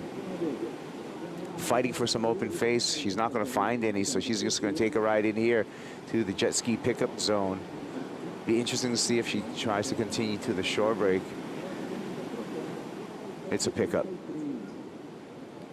So did she do her job there? Did she better her? I feel like she did. Her score line and keep her opponent off. But even if she didn't, it was still a quality turn that Caroline could have easily had. Yeah. You know, say a 6.77, it's not out of the question for one single maneuver on the outside. I really like this wave. Deep bottom turn, executes in the lip well. It maybe wasn't as explosive as she wanted to, but still overall, the quality of it, the quality of the section, how critical was it in comparison to a lot of the forwards that we've had in this heat? Just seems to me like it was much better than that. So awaiting the number, looking to improve upon a 4.33. She did keep Caroline off of that wave, but that wave did have some scoring potential for Marks. Marks with priority right now at the 6-minute mark, and we still don't know exactly what she needs to advance because the judges owe us that last wave score for Lakey Peterson. We'll be waiting for that score and update you with the situation. Meanwhile, it looks like the rip is forming again, and Caroline looking to put herself in position as this set starts hitting the sandbar. There's a score, Kaipo. It's a decent one for Lakey. 5-point rise. She does improve upon her 2-wave total, 7.43 now. The requirement for Caroline Marks. Marks paddling up the rip right now. We can see her. And we'll see how this wave forms. It's kind of hot and cold out there, Strider. Yeah, you know, you just have to stick with your plan. You have to paddle hard and stay out and behind that peak and make sure that you've got your markers on the beach lined up and you understand where you are in the lineup. That's the hardest part. But I tried out. Here goes Caroline. Nice carve. Winds up off the bottom, needs to attack this. Does so with the backwash, manages that turn. One more snap for Caroline, working down the line. Foam climb there. Maybe a little bit more on the inside for Caroline Marks, searching for a connection into the shore break. 3 nice turns for Caroline, and she's going to get a little bonus on the inside as she redirects for a bank on the backhand fist pump. Did she turn? The heat needs a 7.43, Mitchell. Yeah, I have some doubt myself. 4 minutes ago, I think this improves her situation. I don't think it's the mid-7 that she's needing, though. I think it's the best wave of the heat. I think she attacks his first corner. I mean, you know, she comes up into this next one, throws the fins out. She has a little drama with the backwash, and then finishes on the inside, and then takes it all the way to the beach and bangs it again. From that angle, I can definitely see it being a lot more. The second turn specifically, Kaipo. Lays it on rail, fully engaged, a lot of commitment there. So say she needs the 7.5. It's right around there. I think this actual little turn on the inside, too, was pretty crucial to her getting the score or not. But the commitment to the 2 turns on the outside, specifically the second one, that one she kind of missed just a little bit, but look at the way she's able to engage the rail here for the second one. Whack! In the pocket. From the other angle, it didn't seem like she got that much engagement. From the front angle, it looked way better. Yeah, I think she did really well on this wave and found herself back into the heat. Proper wave out the back, 3 turns. You know, the work was done before she even had to milk to the inside. Tricky wave to ride, too. A lot of backwash, a lot of movement on that wave. And 3 minutes to go. Crucial score, Kipes, for Caroline Marks at this point of the heat. Peterson finds the left. Carves off the top. A lot of jumble to deal with. Fins skip out a bit, but I guess another turn on the backhand kicks out of the tapered wall there for Lakey Peterson. Still waiting on the score for Caroline Marks to see if Caroline turned the heat. Peterson likely not improving upon her 2-wave total with that last effort, so the real attention goes to last wave score for Caroline Marks. Well, they're thinking about it, that's for sure. 7.43 would have to be the best wave of the heat. It is going to be very close. 8.33 for Marks. She turns the heat in excellent fashion. Wow. Up into the excellent range. She's hearing the news right now from our on-site commentators. And let's see if we can see her reaction to getting that score. Her reaction should be moving over towards Lakey and trying to block her. There you go. There she goes. It's a 2-minute drill for Caroline Marks. Heat control. She's got the lead. She's got priority, and now she's seeking Lakey Peterson, Strider. Yeah, she's just, it comes down to, you know, heat, strategy, and everything else at the end of it. But like the reality is, she waited and she found her waves. You know, and all she had to do was get on them because I think her rail game on the left, you know, is second to none. She's really surfing well. Here we go again. Some defense there keeps Lakey off of this ride. Now offense time for Caroline. Big snap there. Times it with the backwash. Has to skip that section. Hangs through here. That's all she's going to get. but she got the job done, keeping Lakey off of that wave. Don't know if she's going to improve upon that 4.57 that she has. Maybe this wave opens up on the inside. She gets a roundhouse cut back. Make it 2 for Caroline Marks, bouncing through this inside section. And a little dismount there. 1 minute remaining, and Lakey Peterson needs to be on a wave right away. Here she goes. 5.91 at the moment is what Peterson needs. Lakey hooks off the top, has to deal with a lot of bounce. Times that very nicely. Fist pump there, still got more work to do. Looking to connect to the inside. Searching, left, right, head on a swivel. Finds the right for the redirect.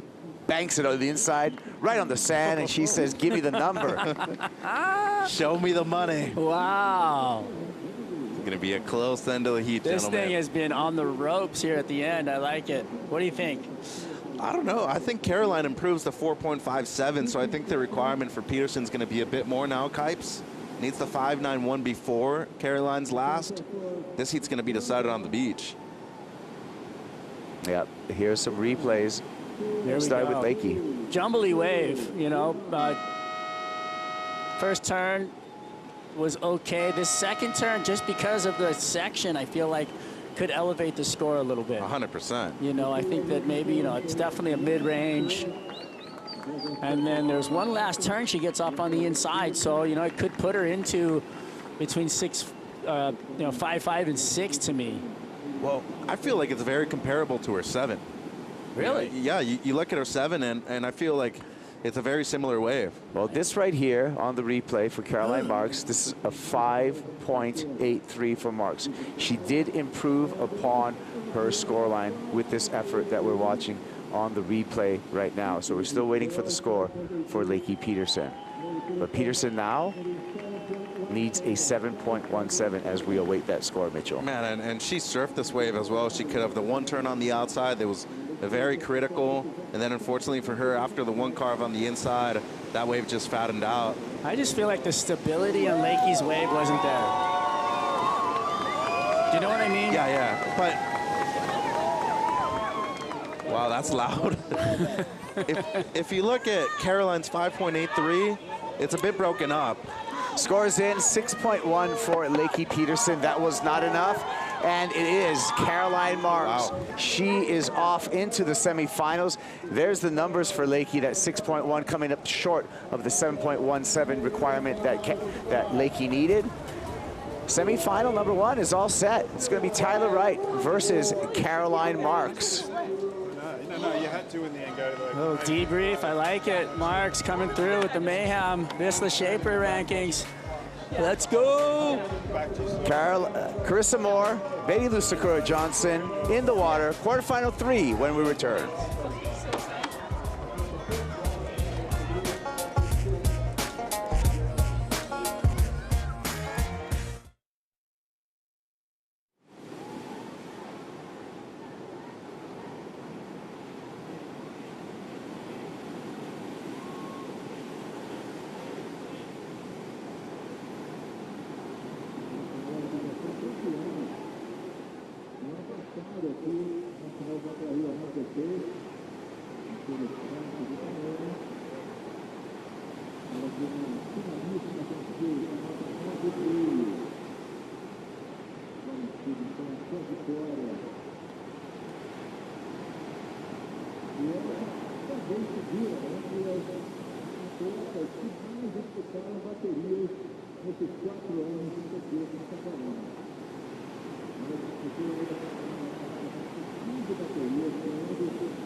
Carissa.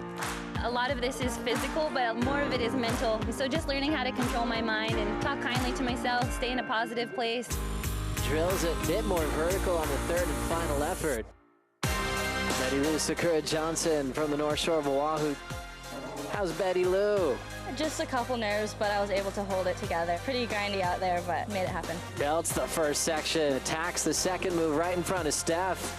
Betty Lou Sakura Johnson takes out the 8-time world champ. Just super happy to be here, and I'm thriving off that energy and putting it back in the water. Welcome everyone to quarterfinal number 3 here at Itaúna. An exciting moment for surfing with Carissa, world number 1, wearing the yellow jersey, taking on the young surfer from the island of Oahu. They come from the same island. Betty Lou representing the North Shore, Carissa Moore living in Honolulu. And they have a lot to be thankful for, competing on the top stage of the world, as we have some very exciting news. Big congratulations to Carissa Moore. She has officially clinched her spot in the WSL Final 5, and she will compete for the world title at the Rip Curl WSL Finals from September 8th through the 16th at Lower Trestles. The Rip Curl WSL Finals is a one-day winner-take-all surf-off between the top 5 men and women to decide our world champions in 2023. It's all about Carissa Moore repeating her success in the last couple of seasons in this new format. Every year she shows up at the #1 seed. We don't know that yet, but we do know that she will be competing for a 6th world title this year.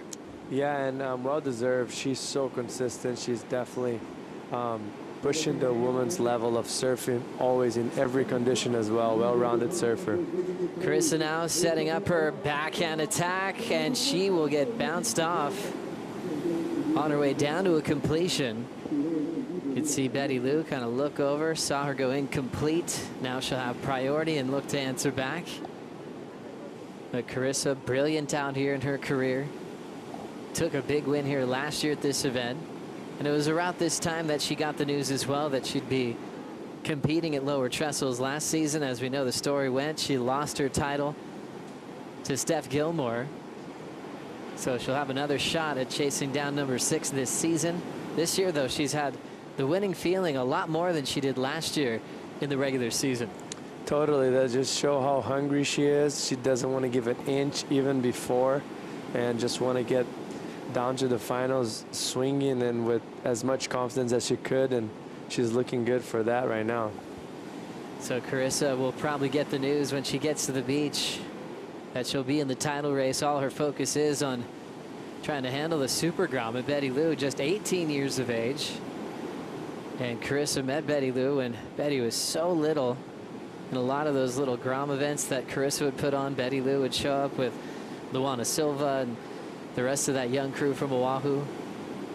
Sakura called Carissa one of her favorite surfers in the world. Probably had such a big impact on her.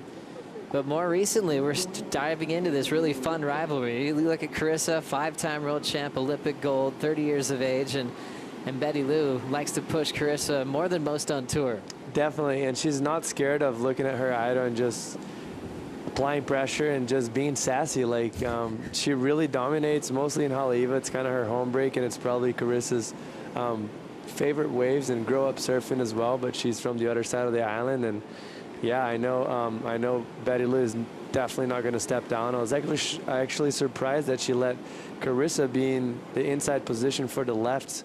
Mostly now with the tide going lower, we have dominant lefts, and it's starting to clean up, but kind of worked out her way. Carissa got only a 1-point ride, and now she has the right of way. We're really starting to enjoy this matchup. Well, we got to see it at El Salvador. Carissa kind of had her way, was incredibly dominant, ran away with that victory. They also had a semifinal together at Pipeline this year, and Carissa won that as well. So it's actually 3-0 on the CT stage in favor of Carissa Moore. Betty Lou working closely with Ross Williams. And Carissa Moore has got Mitchell Ross here on hand with the coaching responsibilities as well. It's cool that you mentioned the fact that it's 3-0 to Carissa, and that's mentally it's very tough for you to break that. For Betty Lou, to come up against someone that is so experienced, has such a high level of surfing, and it's 3-0. She's going to have to put a lot of heart on the line to actually overcome and break through that barrier. So it's going to be interesting to see this heat, and this is actually a good moment. This conditions suit Sakura very well, and it's very challenging out there, hard to find waves. So if she can focus on herself and maybe put herself in the best waves, she can do damage to Carissa. Yeah, she's done some damage in this event already, taking out the 8-time world champion in the elimination round, which was huge for the title race. Remember, Tatiana, Steph Gilmore came into this event equal 5th, both out of the contest already. And we have Molly Picklum, Caitlin Simmers coming up. Molly's already situated in the WSL Final 5, but Caitlin Simmers is the one gunning for that spot where Steph and Tati left the door open with those early round losses. So we'll keep you posted on the scenario there. This is stop 8. Still have J-Bay to come, still have Tahiti. So still a lot of points left before we set up the title showdown. Yeah, but every event counts, and it's mostly in the second half. There's no throwaways, so she can gain some ground right here. So if she's capable of make through this quarterfinals and go into the semis or even finals or win the event, it's going to put her in a step ahead of all the other girls. So important, very, very important heat for her. On the other side, Molly also wanted to capitalize on this moment, and she's looking very solid. She had a great heat this morning, and yeah, it's going to be a good battle. Yeah, cool to see that young heat in the last quarterfinal as well. Molly versus Caitlin Simmers. Simmers winning her first event this season in Portugal. Molly winning her first event at Sunset, as we see Carissa on a wedging left, ton of speed, tags the lip. Now Carissa on the wind up, she'll throw down a turn in the pocket. It's like right when she was winding up through the mid face, it was like there was some glue on the open face that grabbed her board just for a second, but still managed to finish with a second turn. Yeah, big missed opportunity right there, mostly with no priority. As you see here, a nice peak, and as she bottom turn right there, she kind of already loses the rail, the inside rail, so she did the first turn in an awkward position, and that kind of set her up in just off timing on the second turn, and wasn't able, almost wanted to fit 2 in 1 and wasn't able to get either of them. So maybe a good opportunity for Sakura to capitalize in this moment. Right there, getting a backside turn off. Betty Lou throws down the wrap and then kicks out. So starting strong, her backhand was her weapon to take out Stephanie Gilmore over a week ago. As we roll in with Betty Lou on the replay. Yeah, kind of a shouldery wave. I almost hoped that she would wait a little longer and maybe try identifying a wave that had kind of a closeout, because that's what you're kind of looking for out there right now. And Carissa actually, on the other hand, found kind of a jam, and she missed the opportunity right there, unfortunately for her. It's still going to be a decent score, but there's definitely more juice in that wave. Carissa Moore doing so well here in the early stages of her career. Couple of wins already. And just to let you know, Betty Lou just resetting. Look like she'll be setting up a ride from the Water Patrol in a moment. No turns on that wave. But yeah, Carissa picking up an early win. And you're reminded, with Betty Lou being 18, Carissa Moore, actually the youngest world champ in history, when she won at 18 years of age. First of her 5 world titles, as she was still finishing high school at the time. When she went on tour, finished 3rd in the world, and then her second season picked up a big win. Graduating from Punahou School. It's a school on Oahu that's 76 acres. It's gigantic. Kindergarten through 12th grade. President Obama went there. Dave Wassel went there. A lot of great human beings and a lot of great surfers as well. Robbie Nash, great windsurfer. List goes on and on. But yeah, great school, great education. She's incredibly smart and talented. But she was always going to go this way because she was unbeatable, I think, when she got to 10 years old. And she had a very strong peer group. You know, we're talking Coco Ho, Malia Manuel, all the women from Kauai as well, like Bethany Hamilton coming over. It was just the finals for her division were unbelievable. And Carissa just won every single season and qualified very early for the tour. And actually, that's what makes someone strong, is just the competitive side of it. If she was by herself with not many girls that were pushing her, she probably would have not got to the level that she is today. So that was very important for her development at a young age. Started doing some of the air show heats with the boys, would often be in heats with John, Zeke Lau, Keanu Singh, and just even her early sponsors would put her in, you know, prime events or 6-star events at lowers in the past. She got to compete on the men's side. She was testing herself in a lot of different ways. And it makes sense. She loves challenges. You know, as soon as Pipe came on the calendar, she really started putting her head down and learning the ropes, calling up everyone she knew with knowledge, like Love Hodel and, you know, Poncho Sullivan for heavy water assistance, even getting Jamie O'Brien to paddle out with her in the past. So she knows how to use her resources, and I think all those names I mentioned get pretty excited when Carissa Moore calls up, because they know it's a huge opportunity to work with a legend. Totally, and it's actually impressive for a person in that caliber and that knowledge be humble enough to put themselves back and get some extra knowledge from other people that are specialists in those conditions. And yeah, good to see that from her. And like I mentioned, even though she kind of had more juice to get out of that wave, she still got a 5.67, which is a great score for today, and she's has priority, and she's looking to capitalize on that. You can see where the judges are sitting there. You've got 5 judges on. You drop the high and the low.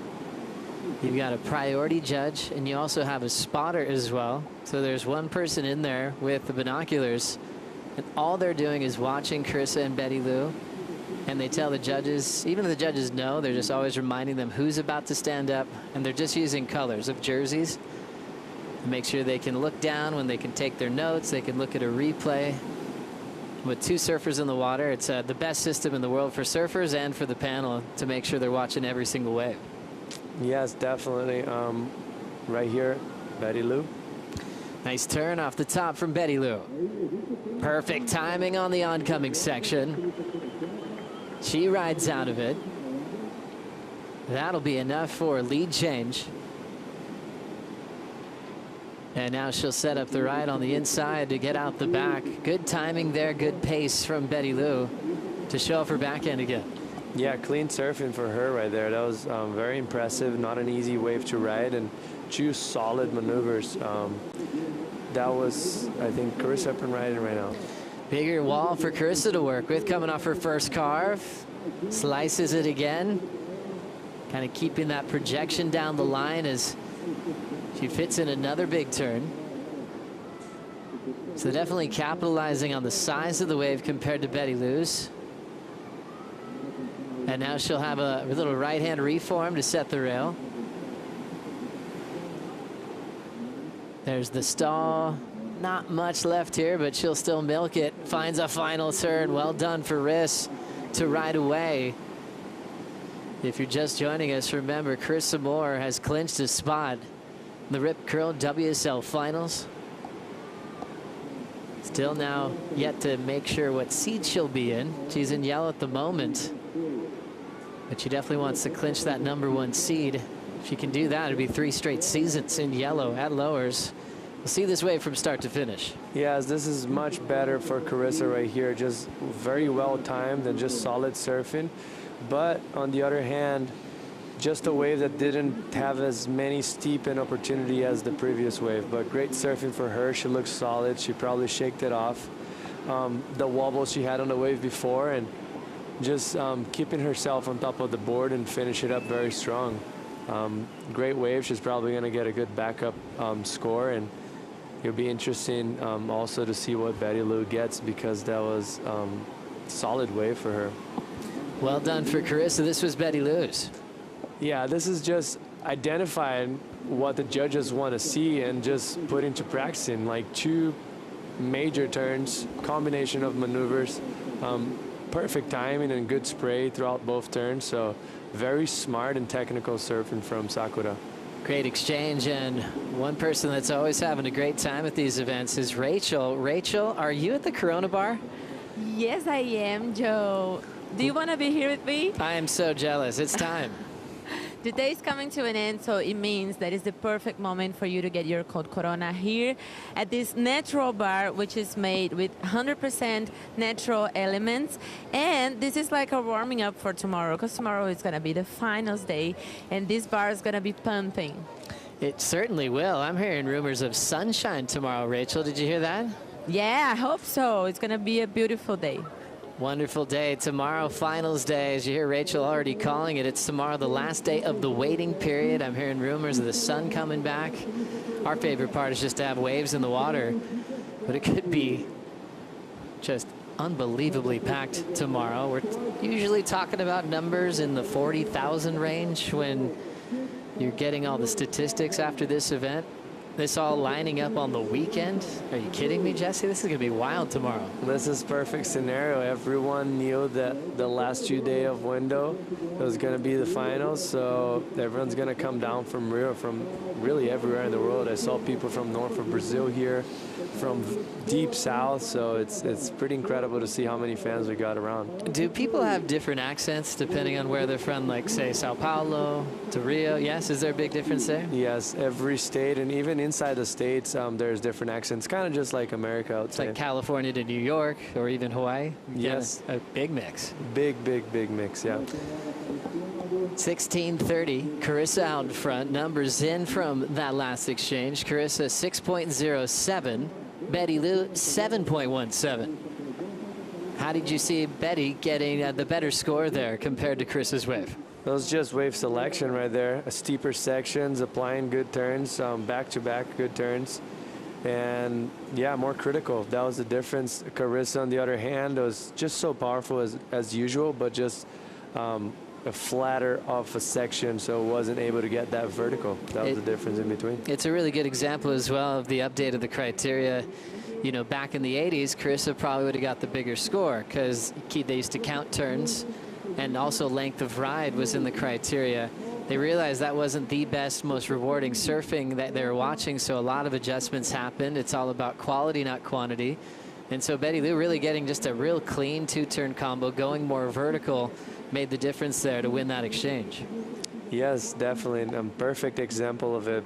Carissa probably had five or six turns total from the top all the way to the inside, and she got more than a point difference less than Sakura, which only had 2 turns on that wave. And the judges are really just looking for criticalness. Like, the most critical you can be and ride it out clean, the most reward you're going to get.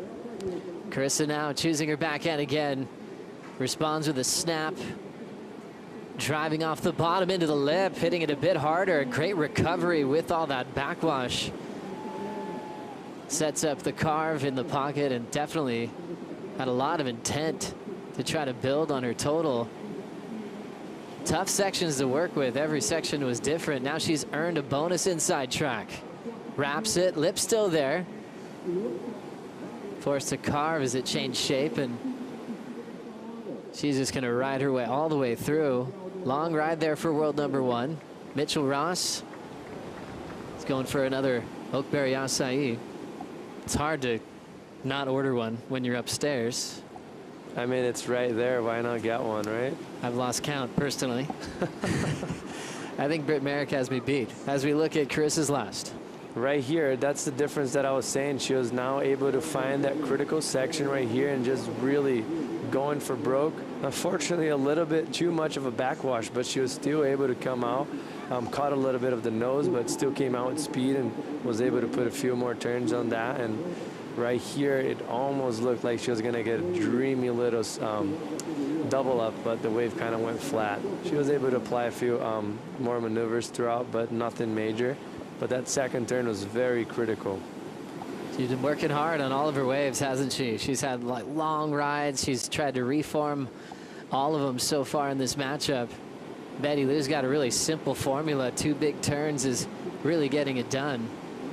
Carissa still has the lead, but Betty Lou with the single high of a 7.17 as we wait for numbers to come through for world number 1.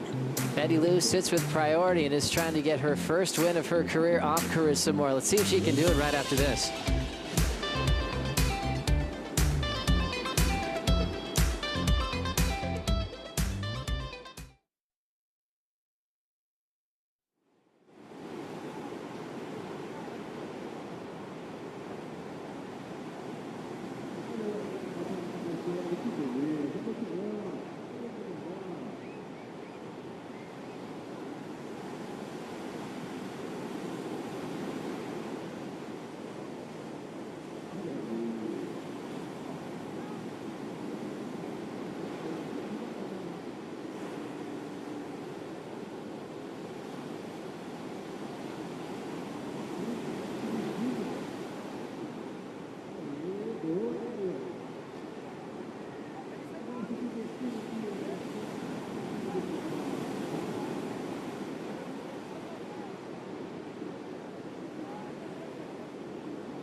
Is hanging out with Maida.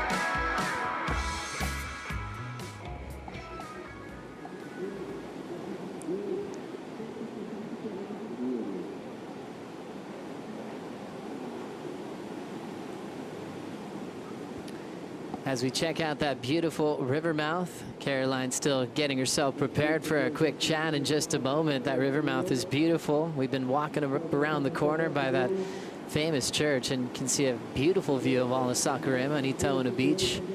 Can line up your sandbars from that really cool bird's eye view and feel a bit of the amazing history in this part of the state of Rio de Janeiro. Carissa Moore with priority as she'll let that one roll through. Let's get caught up with the numbers. Carissa Moore turned in a 6.5 on that wave we saw before we went to break. So now she's in second because Betty Lou turned in a 6.6 to back up her 7.17. So this is an incredible battle. 10:15 on the clock.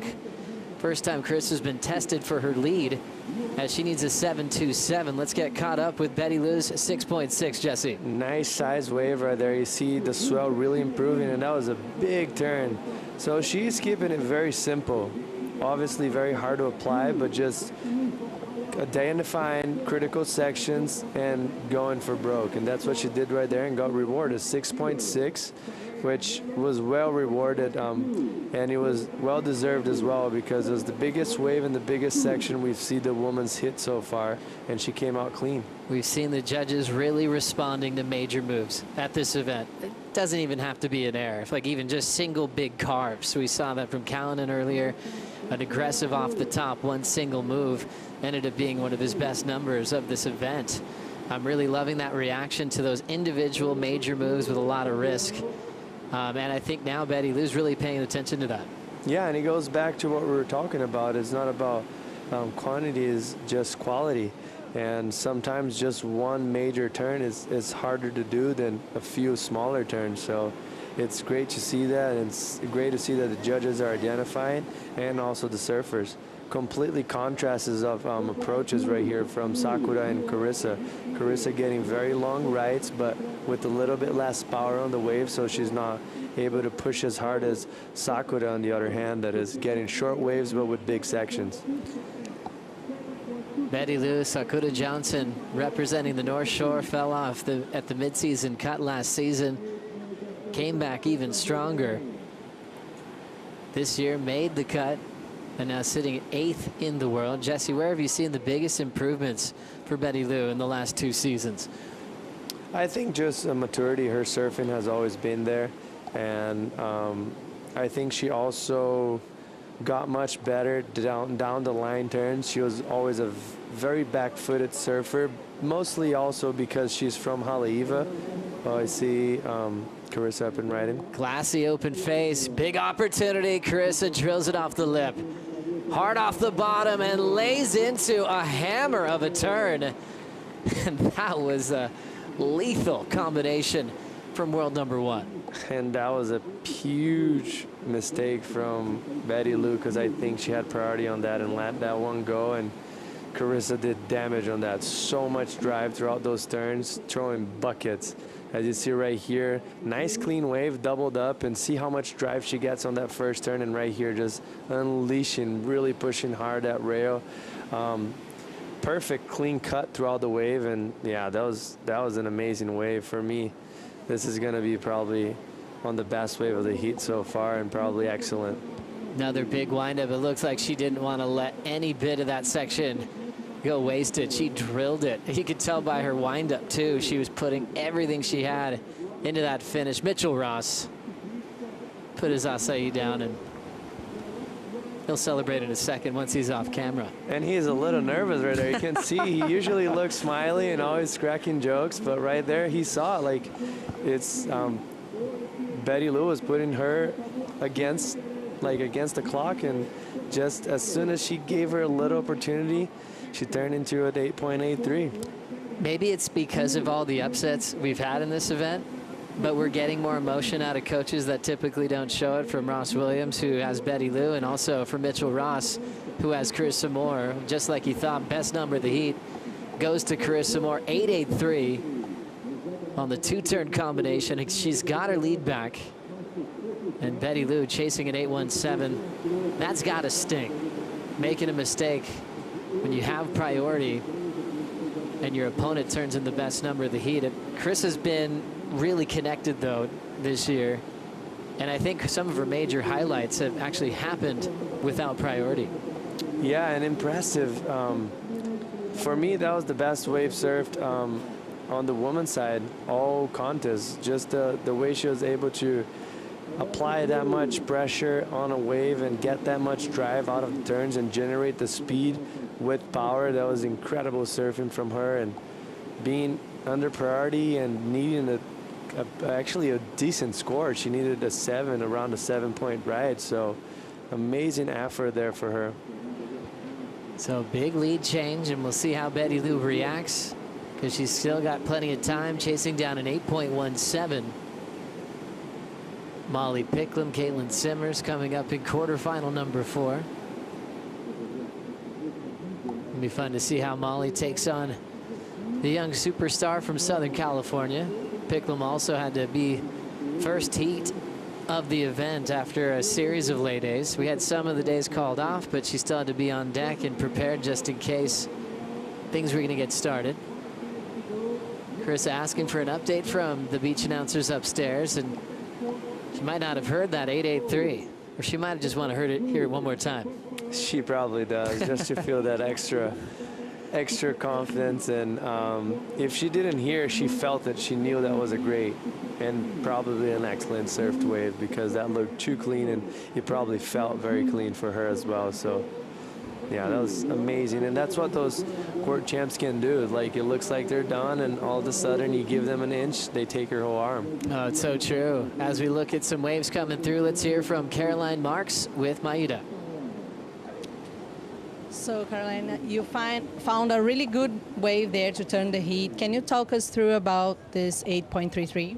Yeah, I was having a complete shocker the first half of the heat. My plan was to kind of sit on those rights. The current's really strong, and then I feel like the left started to get better, so I was just like, you know, just going to change the plan, and that's, you know, surfing, you know, you just got to adapt. And so, yeah, I just was like, I just want to surf good, and I felt like I was kooking it. So I'm really stoked I got that wave, and I feel like once I got that wave, I just kind of gave me confidence, and it kind of took me like almost till that wave to figure out the lineup. So yeah, that was a you know, turning point for me in the heat, I feel like.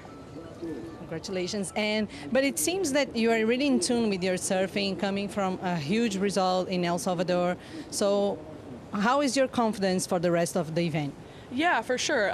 I think this is the best I've ever done in Brazil. I feel like it's a good way for me, like beach breaks and stuff, but for some reason I've just, I don't know, haven't had too many good results here, and, you know, so, yeah, hopefully I can, you know, put a few more heats together, and I'm just trying to take it heat by heat. We've had like a week off, so it felt good to get through that one, and yeah, and huge props to Lakey too. Like, I love her. She's one of my like best friends on tour, so it just sucks we had to meet up, but yeah, really cool to surf against her, and she was surfing really well, so that was a really tough battle.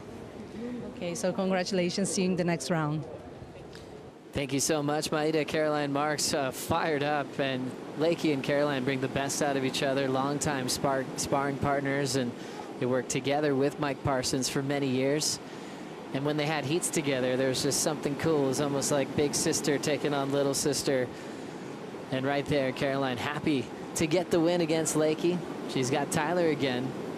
This time it'll be a semifinal. Caroline's best result that she's had in Brazil. But Tyler's been in quite a few semifinals at this part of the world. 2:10 to go. Carissa has her priority and a big lead, and she's right next to Betty Lou. Yeah, and that's what I was. Oh, looks like we have some paddle here. Betty Lou's going to take it. Carissa letting her go. And there's not much on it. First turn looked tough. Now the minute 50. She's looking at her time, and she's got to get out of there to give herself one more shot. And that's what I was mentioning about that mental toughness that you got to break through when you have someone that is someone you looked up your whole life, and it's 3-0. Like, she basically had that heat in her hands with 6 minutes left, and just letting that one swing by, it's going to sting a lot, because that was a great opportunity to capitalize on that wave. And if she caught Carissa's wave and maybe caught something close to an 8, like, it was probably going to be heat done. But now she's sitting with no priority with a minute left, needing an excellent score. You're always curious how those moments happen, how a surfer lets go a wave that ends up turning the heat in such a significant way. Then you're reminded what a lot of veterans are really good at too. They can show uninterest in waves and put themselves out of position and then into position when they need to kind of make sure that the other surfer doesn't think that they're going to be in position to take a wave. Well, it's interesting to see how Carissa does it, because she's got herself out of a lot of heats without priority. And with all of her experience, Betty Lou is still learning the ropes in situations like that. Yeah, just very smart strategy there for Carissa. Just she was sitting a little bit underneath, so maybe she saw the wave, but she didn't show much interest, like you said. And as soon as the wave doubled up and passed Sakura, she just swinged, and yeah, it was a great wave and a great score. Down to 18 seconds. Betty Lou not with priority now, and her last wave just a 1.6. And it looks like Carissa Moore is about to make it 4-0 over the young surfer from Oahu. And this will be a victory lap for world #1, officially clinching a spot in the Rip Curl WSL Finals. And moving on to finals day, looking to go back-to-back with her titles here at Saquarema.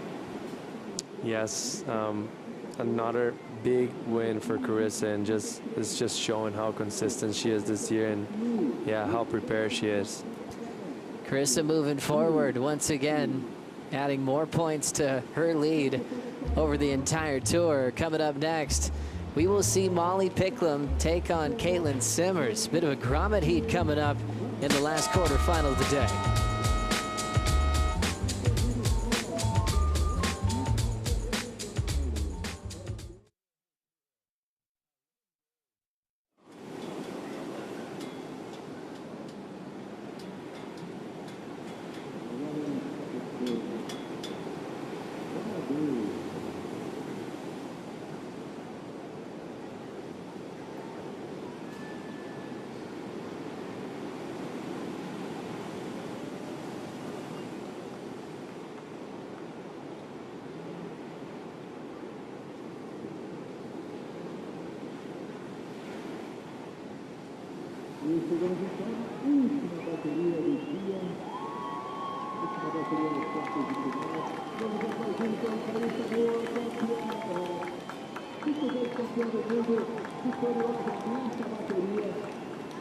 To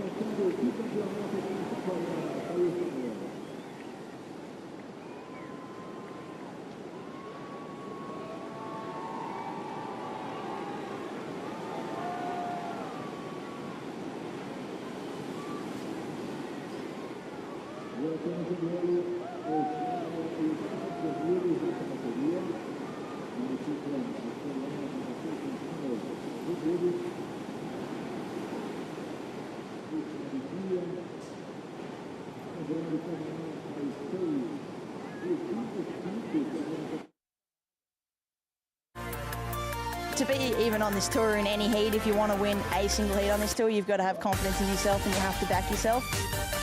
Molly Picklum driving off the top. She really timed it. That's so well. Snaps it, down carve slice. There's a big victory moving into the quarters yet again for Molly.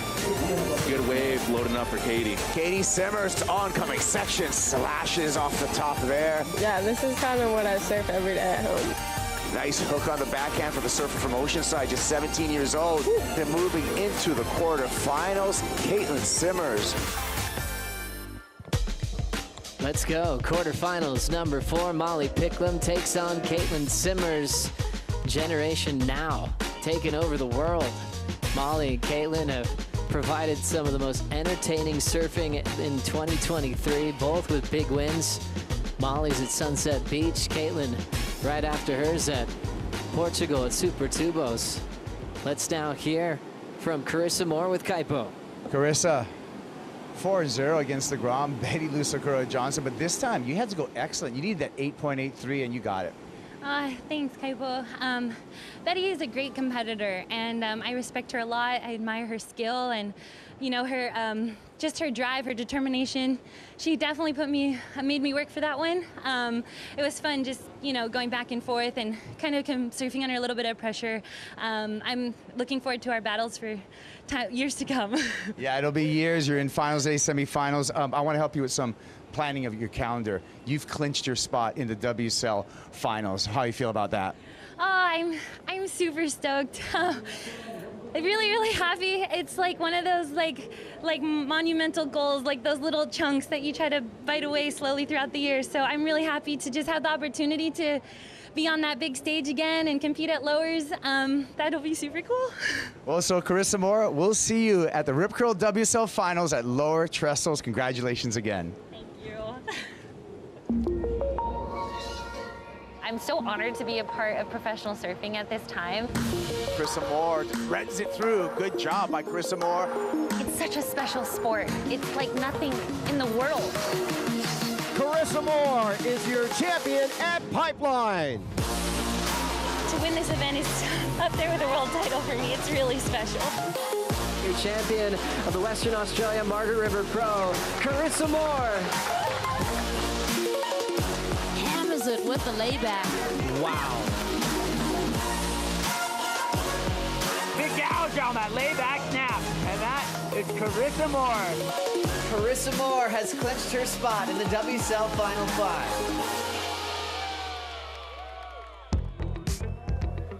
Carissa Moore has done it again as we see this quarterfinal number 4 get started. Caitlin Simmers from Oceanside, California, touches the rail, throws down a snap, flows right over the whitewater.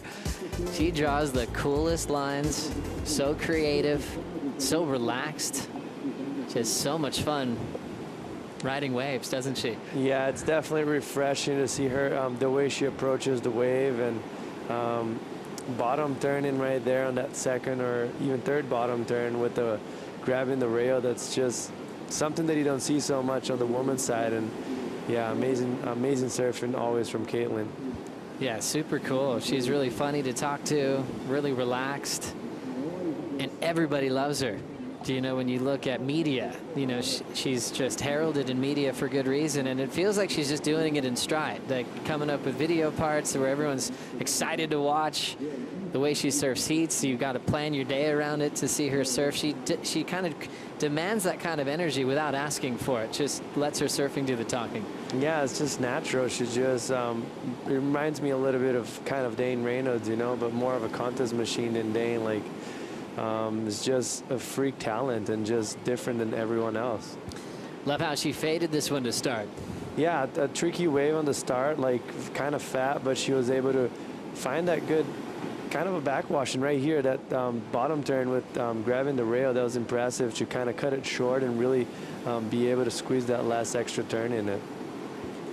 Growing up in beach breaks in Oceanside, you've got the Oceanside Harbor there, a couple of jetties, and just a bunch of random peaks that you can find if you know where the sandbars are. Cool that she's representing North County, San Diego on tour. And Molly Picklum getting involved, heading right, Jesse. Wow, that was a beautiful carve. One thing that I think it's very cool from Molly, it's really her carve. She's able to really lay it down, and she kind of has this down carve that not many girls are able to do it, and it's very impressive to watch. It was a one-turn wave, but still a very good maneuver, and she's going to get rewarded. Yeah, she has the ability to get all the points out of the scale for big single major moves, like huge frontside carves. Picklum lands a lot of airs and free serves. Air reverses, she's got some straight airs. Can't wait for her to get a big section out here. Caitlin Simmers is kind of in that same book of really pushing that progressive element again on the women's tour. Yeah, and if you look back this week, Molly actually had a very good air reverse, no hands earlier the week when the waves were smaller. So they're both actually pushing the level of progression on the women's side more than anyone. So it's kind of cool to see them match up today.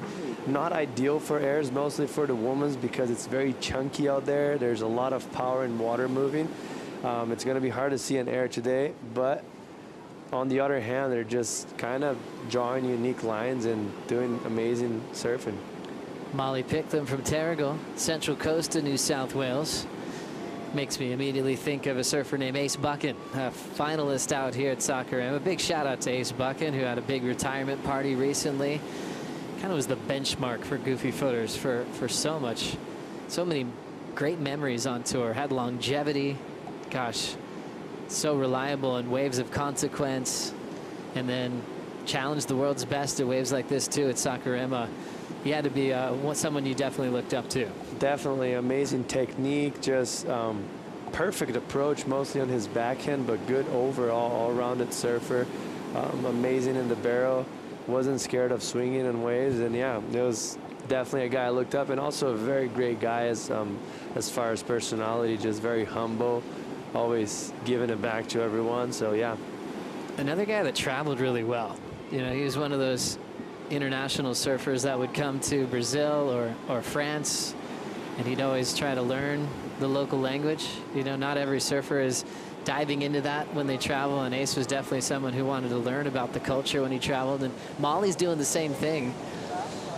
Molly is asking a lot of locals, how can I learn? And she actually posted something on her Instagram. Any advice on how I can learn Portuguese? And she said her best advice was from Miguel Pupo. He said, watch cartoons, because the vocabulary is really simple. And so you can start from there. So she's on the cartoon hunt for local cartoons in Brazil. And it's fun and easy to watch, right? And Miggy has 3 kids, so he's probably learning that way. That's where he probably got that one from. Yeah, with Miguel, he only allows his kids to watch movies and TV in English because they already know Portuguese, being, you know, Brazilian. So now they're getting really solid at English so young, because anytime they turn on the TV, that's what they've been used to since they were born. I love that. Here comes Molly. Snaps through the lip. And she's going to have to get out of there. Had a 5.0 on the right on her opener. And that'll be her backup for the time being. Caitlin's start, 4.57 on that kind of fat left-hander that she tagged a few times. So basically matched each other at the start. What do you think here? Yeah, that was a great read for her.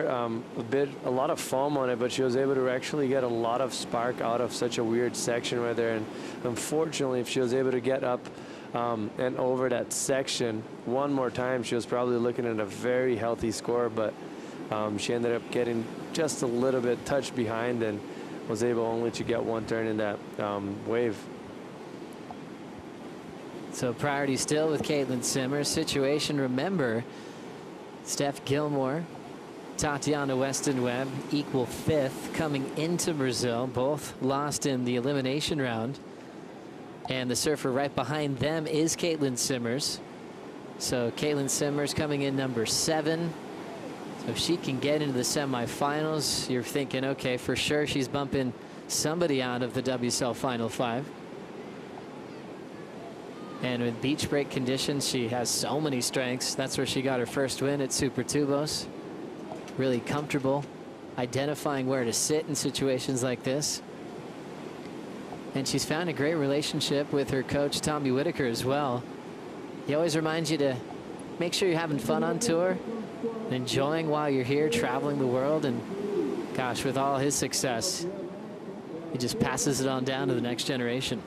Yeah, and that's a perfect match, right? Like 2 very cruisy people, so it makes things just more homey and more friendly. Mostly for her, she's so young. You don't want a Grum to get burned out too early, so you want her to have that fun approach and just really express herself through surfing, because that's what she does best.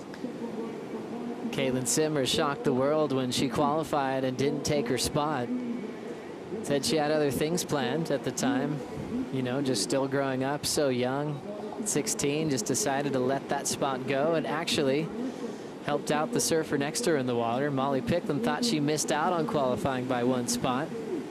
So once Katie made the announcement, Molly was officially a rookie on tour. And Picklum was like ready for it. She was really thrilled that that opened up. Only time we ever heard of someone not taking their spot because they wanted to surf more and mature in their performance was Taj Burrell on the men's side in the late 90s. I don't think it's ever happened beyond that. Just Taj and Caitlin Simmers doing it their way. Yeah, and usually if you look back to Taj as well, it's just such a freak of a talent and so young. So it's almost same characteristic. And they both actually ended up qualifying again, so that's impressive. Yeah, like, they backed it up. It's a tough decision to make.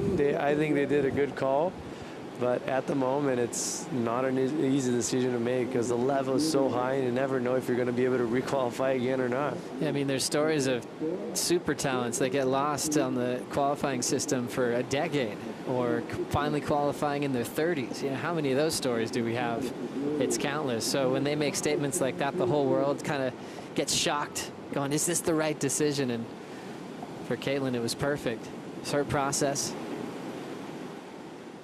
Still with a great shot at the title race, especially with how cruisy she is. You'd imagine if she gets a spot in even the first match of the Rip Curl WSL Finals, how loose she would be surfing a wave like Lower Trestles with that kind of skate influence style. That would be insane.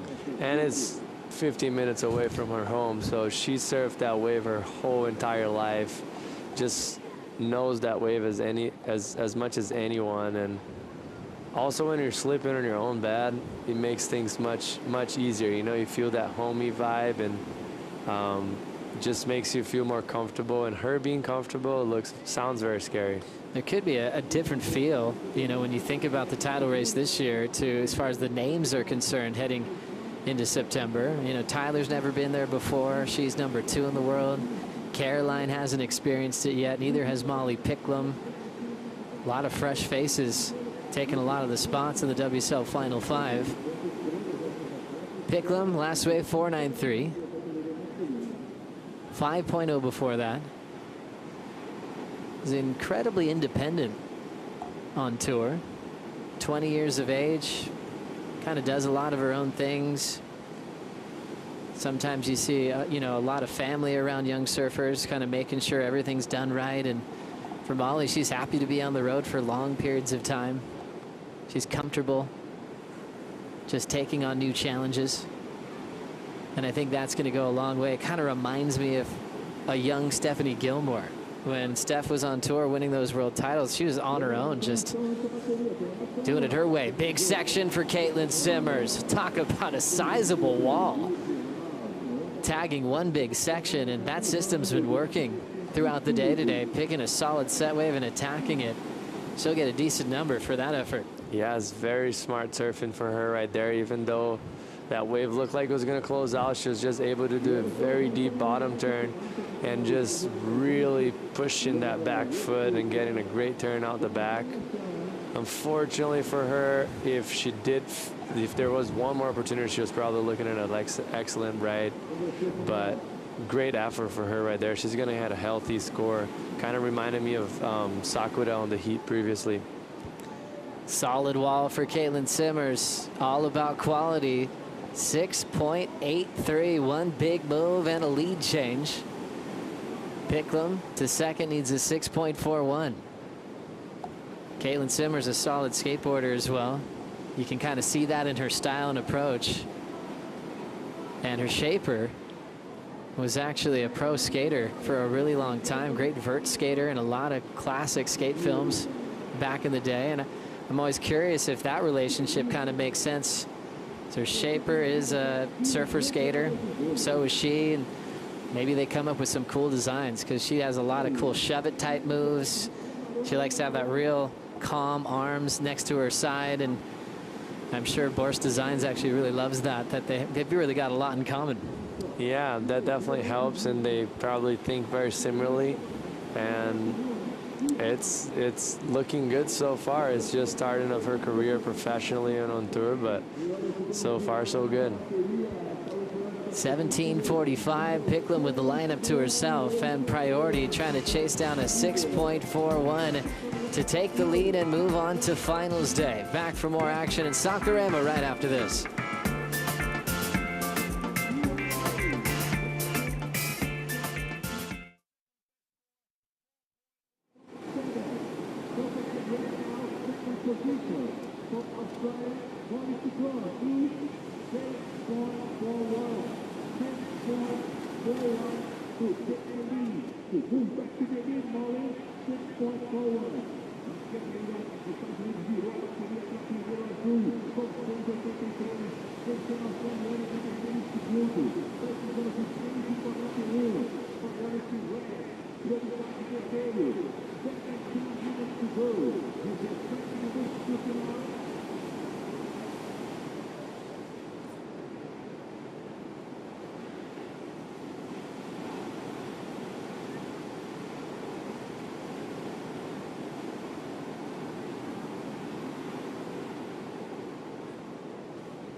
All the fans and locals in Sakuraba enjoyed the air show just the other day on a lay day. The weather has been unbelievable. It's been sunny, beach days from morning till night. Unbelievable sunsets here in this region that you can count on. Just everything changes into bright oranges right behind the church. And that was a special day treated to the air show with little waves here as we get caught up in this heat. Replay of the backhand of Molly Picklum. Yeah, nice looking wave right here. Great carve for her. Very clean wall. Unfortunately, the wave sims, just missed time right there. That was a huge missed opportunity. If she didn't go too wide on that second bottom turn and cut it a little bit shorter, she would have had a great time to finish that wave very strongly. And she still got a 5.3. She would have probably been looking at a very good score if she finished that wave off. So Molly Picklum leaving some points out there, just mistimed the end section. 5.3, 5.0, chasing a 6.11. And Caitlin just with a quick up and down, 14 minutes on the clock. Molly dealt with a little bit of back pain this year that she was pushing through kind of around surf wrench time.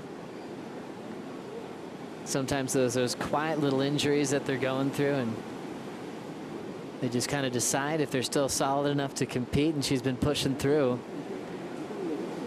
I think one of the most impressive things I've been noticing about Molly is how she takes in a loss.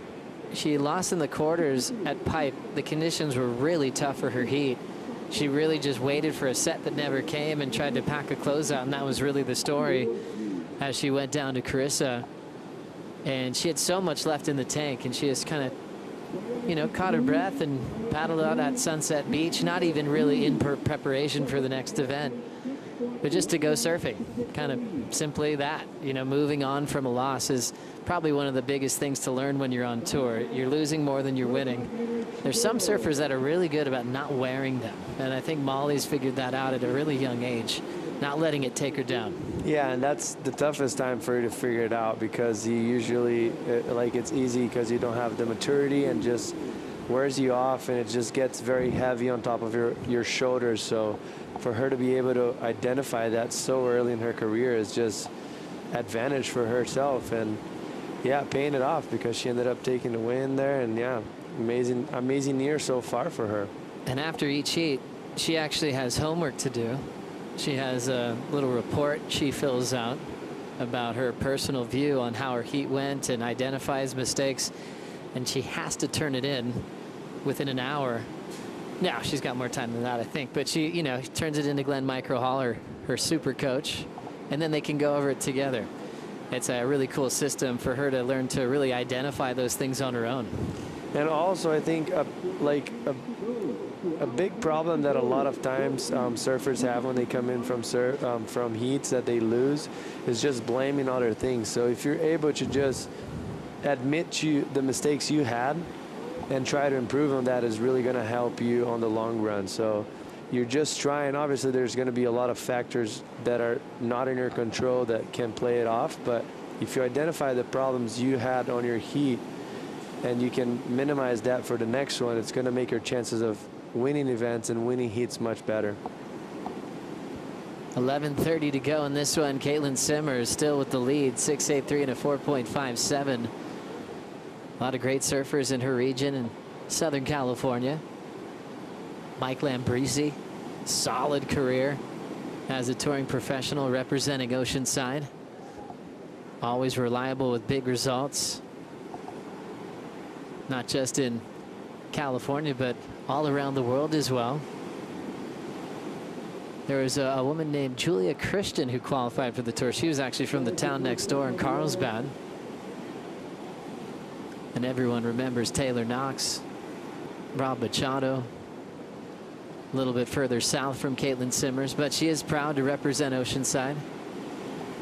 Her and her brother out there each and every day, either skating or surfing. As we see a little bit of a lull here. So with priority, Caitlin holding on to her lead. Picklum without priority needs a 6.11, but she's still got a ton of room and space out in the lineup. And it's kind of getting dark now, Jesse. It is getting dark. We don't have much light anymore, so for those who are waiting all day to go surfing, mostly now the conditions improving. We have the swell switching a little bit more to the south. This morning had a little touch of west in it, so making it kind of tough here for Itaúna Point. And as the day went on, it's just started to kind of swing south. And as you see right now, at the end of the day, we have great lefts on offer, much cleaner than this morning as well. We have the period kind of getting a little bit longer intervals, so that's just going to line up everything, and hopefully it's going to hold it for tomorrow, and it looks like we can have a great day to finish the event. Pretty amazing. Finals day setting up on a weekend on Saturday. Expecting clean conditions. You always got to wake up and check it, but so far the forecast from Surfline showing that we should have some really amazing fun waves for finals day. And today worth the wait. Kicking off this morning with the elimination round, accomplishing a lot. From early Friday morning, getting some smaller conditions to grow rapidly throughout the day. Some well overhead sets that we saw, including the wave that Caitlin had for her big score in this heat. One big turn on the backhand for her 6.83.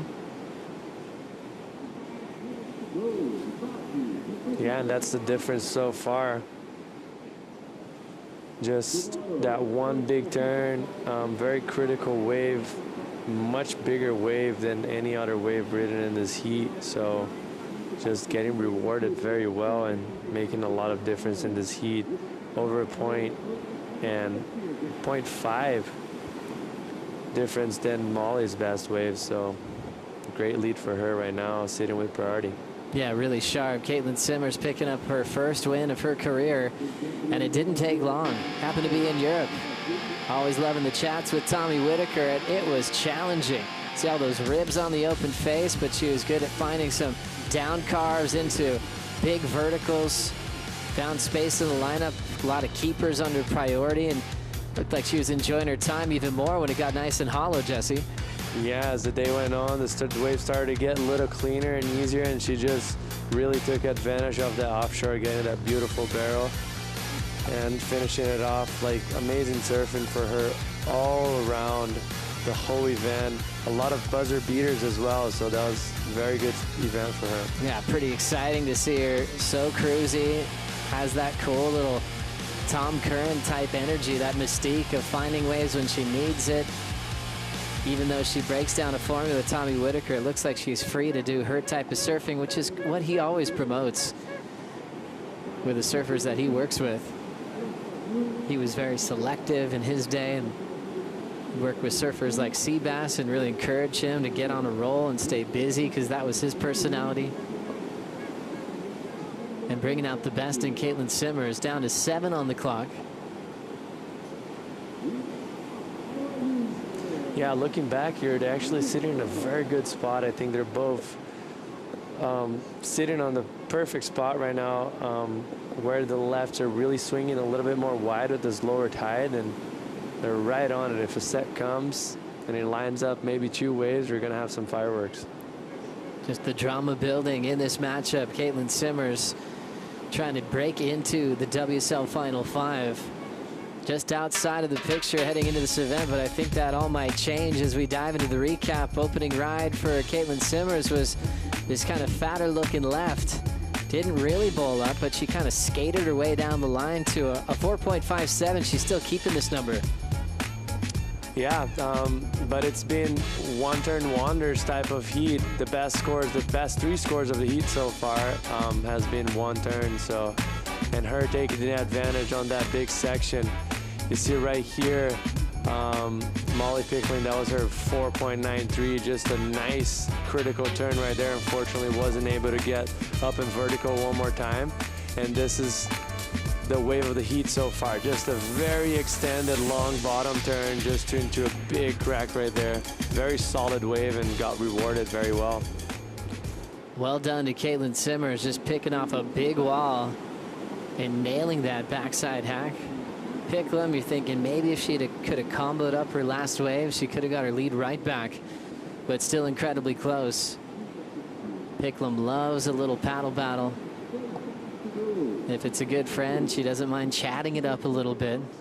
She said some hilarious things to Tyler Wright back at the Bells final earlier this season, as they'd done a lot of work together with Micro in the past. Now Molly's starting to move a bit, and Caitlin might just shadow her. Even though there's 5 minutes left, there hasn't been a lot of opportunity. So Caitlin wants to make sure that she can shut it down if it comes down to one last set at the end of this heat. One wave popping up. And we'll see if Molly's interested. She'll end up punching through. So still waiting for her opportunity to strike back. This might be it now. Picklum is now going to force Caitlin to use her priority here. Caitlin Simmers, though, with some room to move on her backhand. Just a quick little redirect. Still a ton of speed. Huge section. Caitlin Simmers attacks it. under the lip. It's so freaking impressive how little she is and how her approach is so aggressive on big sections. Like, I saw that at Portugal and I was impressed, and this, once again, as you see right here, that wave is triple the size of her. And nice cutty right there, but right here she just identifies like, I gotta go for this huge section, and she actually almost had it. Air dropped it, just that little foam, just actually a big foam, just kind of sweeping her under. And good effort though, like she had to go on that wave because that wave had a lot of potential. That was radical. Caitlin Simmers, you're my hero. Now it's in Molly's hands. Aggressive approach there, but yeah, just like you said, Molly's got priority. It's exactly what Picklum was hoping for. Usage of priority incomplete, but how about this effort? Yeah, that was a great effort for her. You can't deny that. That was amazing. Right here, as she bottom turn, she almost loses the rail a bit, and then she still manages to get that huge lip line. As she was landing, it almost felt like she was gonna make it, but the wave just overpowered her and she ended up falling backwards. Now enjoying the just downtime on the Red Bull ski, catching her breath because she definitely had a lot of water on the head. A wild wipeout, but in attack mode. I think what makes it so impressive is if you're mind surfing that wave unridden, you're not seeing a turn go there. And she almost created that for herself with the lip coming down. Incomplete, still has the lead. And now we'll see if Molly will provide the same energy. Chasing down to 6.11. It looks like she got tangled up right there when she jumped off the ski, but now she's fine. The leash got stuck for a second. And yeah, looking back here, Molly sits in a great spot right now. It's just the factor of a wave showing up to her and her being able to capitalize. But there's been plenty of waves, so I have a feeling that she's probably going to have an opportunity. Let's see what's going to happen in those last 2 minutes. 2 minutes on the clock for Steph and Tati. They're probably willing Molly to get the win here so Simmers doesn't get on a roll and bump them out of the WSL Final 5. Or would you be like, we don't want Molly to run away with more points on the ladder? I mean, it's a tough one to go for. But if you can keep your spot, I think that's the most important thing. For Tati and Steph, both really solid at Jeffreys Bay. And then always looking forward to seeing what Tatiana's going to do in a hollow left-hander for the final event of the regular season at the end of the road in Tahiti. And a fun opportunity for surfers that didn't make the cut last year, like for Molly Picklum. She'll get to test herself in the backhand tubes in the South Pacific. And now also Caitlin Simmers here in her official rookie debut. Coming down to the final minute. And Molly's had quite some time in this lineup, and with a ton of swell, a lot of activity, things have significantly slowed down. It's hard when we look out of our window, Jesse. I mean, there's waves down the beach, but I guess the scoring potential hasn't been really there for the Australian. Yeah, she did have that wave that she ended up misreading a little bit, that second bottom turn, that she went way too far ahead. So as she brought it back, she just lost a little bit of time and got too late for that closeout section. And in my opinion, her finishing that wave off with the big lip line right there, she would probably be looking at the 6.1 that she's needing right now. Maybe it was a little mistake. It was going to be closed no matter what. But yeah, right now it looks pretty slow at the back. Doesn't look like there's much coming. Counting this one out, Caitlin Simmers, 6'8" with one major move. Might have been the big difference in this matchup. Came into this one world number 7. Caitlin's dad, happy about that one. Tommy Whitaker, proud of the young surfer from Oceanside as she's into the semifinals, and she has definitely changed things up in the WSL Final 5 picture here. It's stop number 8 of the season. Picklum leaves with a quarterfinal exit and will prepare for Jeffreys Bay. Massive day after about a week of lay days. We're all gonna wrap this up with some big highlights coming up next on the Corona Post Show. Can't wait to watch it all go down.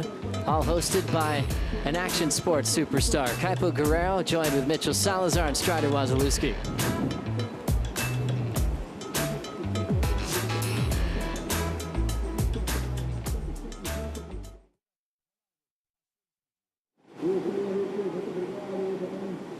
dividindo essa locução aqui com você, gostaria de convidar todos que venham até amanhã para esse grande festival, traga essa energia positiva, essa alegria para você, essa vibração bacana, porque amanhã brasileiro de campeão e campeã do Vivo Rio Pro, apresentado por Corona. Valeu, até amanhã, não deixem de aproveitar o presente para rolar aí na gira dos patrocinadores.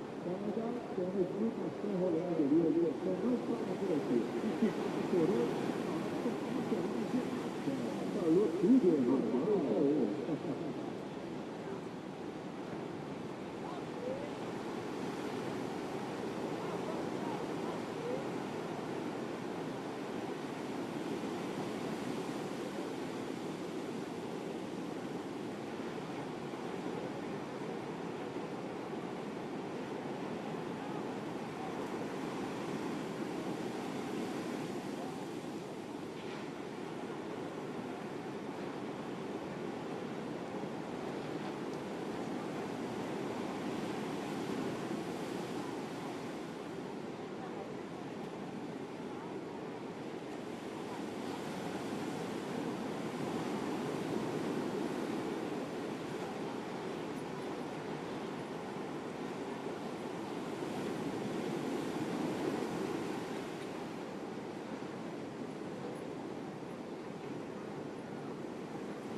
It is the Corona post-show here at the Vivo Rio Pro, presented by Corona.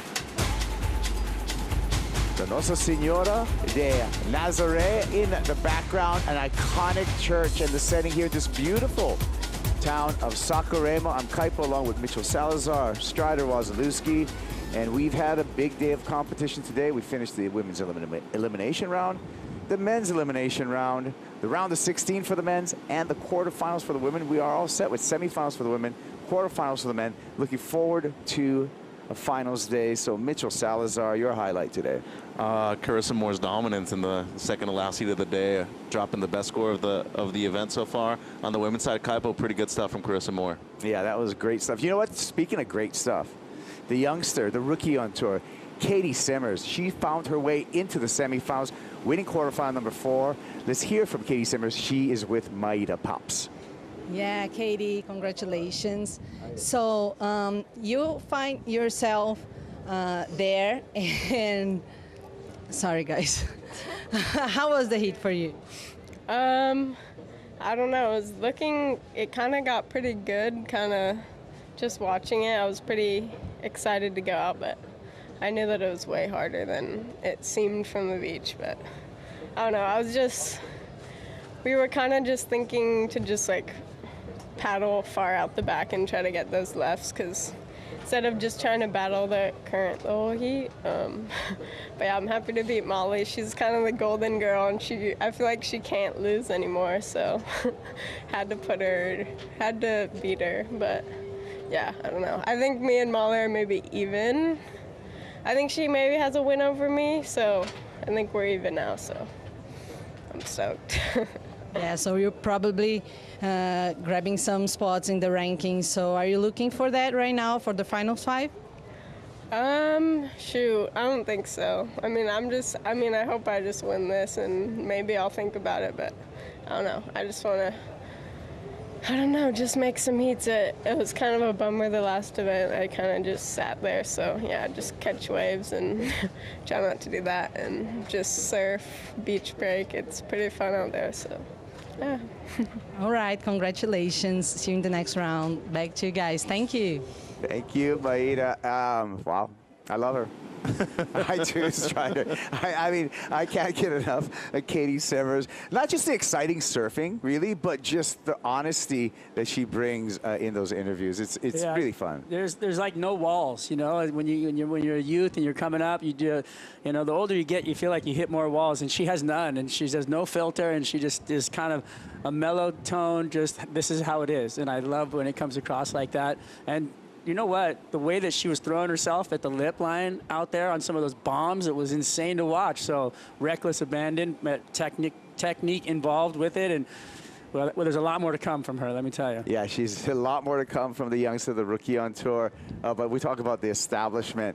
Carissa Moore went out there and lit it up, Mitchell Salazar. Let's take a look at her quarterfinal against Betty Lou Sakura Johnson. Kind of master and apprentice once again, this rematch from El Salvador. Betty Lou, though, looking good, 7.17. No, she was looking great. She was leading most of the heat up until a certain point when Carissa dropped the 8.83 on her, and then she just got the ball rolling here. Kaipo straight up into the lip, a 6.5 for Carissa Moore, and both on the lefts as well. The dominance that she's had in Rio, especially in Saquarema, is noticeable, and it's just the power of these waves that capitalize the opportunity for Carissa to really showcase her skills, and then drops the highest single wave score for the women in this event so far, an 8.83 on this. How good that the waves get at the end, though. Look at that, snap into the lip, and then the second turn as good as it gets and as committed as it possibly could have gotten to. Wow. Carissa Moore Strider is looking good as we roll into finals day. She'll be in the semifinal number 2 up against Caitlin Simmers as we take a look at our brackets. Tyler Wright and Caroline Marks Strider in semifinal number 1. Semifinal number 2, Carissa Moore and Caitlin Simmers. Do you have a favorite? You know I do. You know, for both of them, they're both Rad Mayhems. So there you go, Caroline Marks and Carissa Moore. All right, well, there we go. We got to the pointy end with the women. Had some great surfing. The waves shaped up this afternoon, but on the men's side of stuff, we had some surprises. We had not some surprises. We had a bunch of surprises, starting with Jadson. Andre got the injury wild card, and then Jadson comes up against Griffin Colapinto, world number 1, Mitch. But Andre was too much for him. Yeah, and Griff got off to a decent start, dropped a 4, but then Jadson just found his rhythm. And with these overlapping heats, I think Griffin might have just thought about things a bit too much. Kaipo Jadson got on a roll, and Griffin, with the chance at the end to close it out, wasn't able to get the score. This wave, just unfortunately for him, shouldered off, and a disappointing loss. He's not a number 1 heading into J-Bay anymore, and this is a huge performance for the guy who's actually looking to go to Toledo to compete in the Challenger Series event. He doesn't know whether to commit to this event or still keep going to Toledo over there in South Africa now. Took down Griffin Colapinto, then Jadson warms up here, and it was a bittersweet victory, taking down good friend Filipe Toledo. 5.5, a 5.9, a 5.17 was enough for Toledo to get the job, for Jadson to get the job done, Strider. Yeah, you know what? I think Jadson might be the only surfer to beat world number 1 twice in one day, because Toledo was actually world number 1 at this point as well. He had already switched over to being the points leader. So Jadson Andre taking down world number 1 twice in one day. I mean, it was insane. You know, the end of this was kind of a hectic situation where Toledo came in, had hurt his knee on his last wave there, and they did some extensive tests on his knee. The MRI came back clean, and you know, it looks like he's going to be right there for Jebe. Let's take a look at our men's bracket. Quarterfinals all set, and it will be Jadson Andre against Iago Dora, quarterfinal number 3. Now look at John Florence, a couple North Shore boys, quarterfinal number 4 there, Mitchell. That's my favorite one, especially due to the implications on the rankings right now. But how about that sneaker quarter 2? Ethan Ewing, Leo Fioravanti, both top 10 surfers, Kipes. Necessary moment for Ethan Ewing to move into the semis and establish some points and maybe even move up into second if he can. Yeah, so that is lining up for a great finals day there. Strider, you talked a little bit about Filipe Toledo and his injury. I have the official injury report coming back from the MRI, so we just get this real clear. It is a normal MRI result. There's no ligament damage. There's a small crack to the cartilage. No surgery is going to be required. The diagnosis, probably fine to surf the next event. We'll probably need some meds and physiotherapy. So that is the official report on Filipe Toledo and his injury. So good news, actually. Amazing news, especially going into Jeffreys Bay where he's been dominant in the past before. Two-time event champion there, probably still has the best competitive performance in surfing history, that perfect 10-point ride in 2017. And as of right now, still looking like the person to beat in terms of the World Championship, Kipes. Yeah, that's right. So good news there, and a quick recovery for Filipe Toledo. Let's get back on track with the natural kayak wave of the day. No surprise, this wave of the day came at the end of the day, the conclusion. Chris Amore, 8.83. What do you think about that, Mitch? Oh, I love this wave. I was able to see it live from the beach, and just the way she was able to perform in such a dangerous and clutch situation. Real explosive surfing, but I can't overstate this enough. The degree of difficulty and the commitment and just those 2 turns alone, Kaipo, well-deserved excellent score for the Hawaiian surfer. Yeah, great on the back end. Natural kayak made of choices that respect the ocean. Plastic parts made from more than 50% recycled plastics from the Brazilian coastal cities. Thank you to Natural Kayak for that wave of the day. More stuff. Looking forward to the future. We're going to ask our friends at Surfline and see what finals day, what tomorrow has in store. Here's our Surfline forecast. What do you see, Strider? Well, some more solid swell coming our way through Saturday, so it's going to be solid tomorrow, still overhead, and pretty clean conditions, and sun's supposed to be out, so we could have an amazing finals day here tomorrow with some really high performance surf. Crowds will be off the chart, as well as the faces of the waves. It looks like 6 to 8 foot and offshore. Are you kidding me? That looks great to me, guys. Let's go. If it's anything like this afternoon, Kaipo, I think we're in for a treat and we're in for a show. Going to be a great finals day. Saving the best for the last day of the event period. We did a lot of work over here, and one of the activations that we did was with our Rising Tides, the Brazilian edition, where we had 25 of upcoming young female surfers meet the pros. Let's take a look at the Rising Tides activation.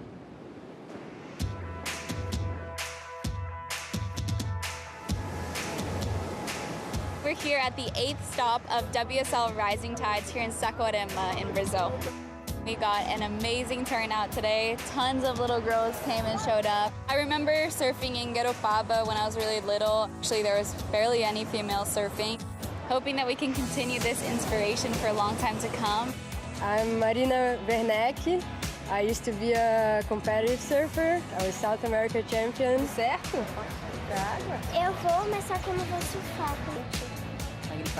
And now I'm an ambassador for women surfing in Brazil. And this is my 3rd season being the host for Rising Tides.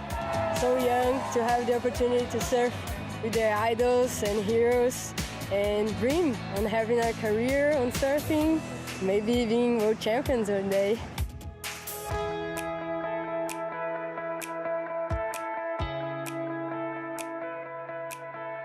can just tell they have such an amazing love for surfing and so passionate. It inspires me so much. I was once them, and I did a Rising Tides when I was younger, and now I'm here surfing on the World Tour, so I know that any of these girls could make the tour and do what I'm doing. When I was their age, we didn't have many girls surfing, and now we see like a bunch of little girls surfing and reefing, and to have these special events that inspire them to be together with other girls and feel confident and strong. And when they see like Carissa and Tati talking to them and talking how they start surfing. Yeah, that's how it all started. That's one thing that really motivates them. And I wish I had that when I was young, but it's really cool to be a part of it. Carissa, yes. Tati? Tati, yes. Uh-huh. A lot of girls. So much fun, they say. I am so happy. And super cool to see some of the girls that are part of the first Rising Tides, as Lara and Bella. Now they're on the Challenger Series and they're doing the QSs, so that's something that we can prove how important Rising Tide is for them. Within the last, I'd say, 5 to 10 years, it's been a huge change, a huge wave of women coming up in the sport of surfing in Brazil, and for me, just to see that is telltale that it's going to continue to evolve for long to come, especially now that it's an Olympic sport. Obviously, I would love to have other female representatives of Brazil on tour. I think that's what we're all looking forward to one day, and I'm sure it's not far away. There's going to be many, many Brazilian girls on tour, and I can't wait to watch.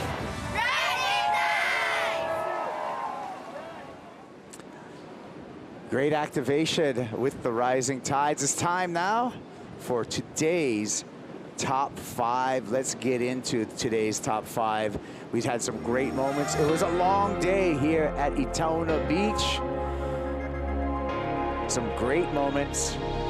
Top 5 today, we're going to start off with Caroline Marks, number 5 strider. She goes excellent, 8.37. Yeah, great rail work up into the corner. The second turn here on the fins, punches it out. I mean, really solid, strong, and assertive surfing with that backwash coming through, just really pushing through. So, you know what, Caroline Marks showing that she had what it took right in the end of that heat. Yeah, and especially against Lakey Peterson, who had something to lose. And Caroline Marks, number 3 in the rankings, huge result for her moving into the semis tomorrow, Kipes. Yeah, she's excited about what the future brings. Caroline Marks on a roll at the back half of the year, turning our attention to Caroline, and she's getting ready for finals day. Semifinals coming up tomorrow for Marks. Number 4, Leonardo Fioravanti. He waited till the last moment to flip his heat against Jordy Smith, Mitch. Yeah, and he had a decent scoreline going up until, you know, the very last few minutes when Jordy was able to switch things up. Had to deal with that backwash right there. Had a great heat himself, and I thought Jordy Smith was slowly finding his rhythm in this event. But then Leo switches things up and goes to the air, and as soon as he lands it, claims it, fired up the crowd, and he really got everybody hyped up. Got the score at the end. Kaipo moving into the quarters yet again. Number 3, we got a full plate of some elimination round upsets. Starting with this one. Number 1 in the rankings, Griffin Colapinto goes down to Jadson Andre Stride. Yeah, Jadson just fundamentally picked this heat apart. I like the way Griffin turned it around, started surfing on the face, but you know what? It was too late. Jadson had his number. Wasn't enough time left for him, backed up that score. And Jadson just putting it on the face. Look at him, just nice clean turns, solid surfing, dropping the wallet, just, you know, keeping it all around his feet. Nice work. Sammy Pupo up against Gabe Medina, and another upset. Mitchell, Sammy Pupo takes the win. And looking to make back-to-back finals here in Saquarema as well, and look for his first championship tour event win. Great air right there by Sammy, and Gabe made a comeback, and it was a decent one too, but it just wasn't enough to get a two-wave heat total. Kaipo, they would break him out of that mini combo he was in at the beginning of this heat. Great comeback, but Samuel Pupo yet again moving into another quarterfinal finish, at least here in Saquarema. Making the best of his wild card appearance here, Sammy Pupo. We'll see him in the quarterfinals. Congratulations. Yeah, good show of sportsmanship right there. between both surfers. Seth Moniz comes up against Jack Robinson. Robinson in the zone, surfing really well, but things get a little weird with Jack Robinson and Seth Moniz. Seth Moniz takes the win. Yeah, Seth, you know what? He positioned himself in a spot to where Jack and he were both kind of questioning what was going on in the heat, and then unfortunately, Jack got an interference. But realistically, Kaipo, that was the one heat where somebody was in control of their own fate, and Jack Robinson, unfortunately, got pushed to a limit that he couldn't hold.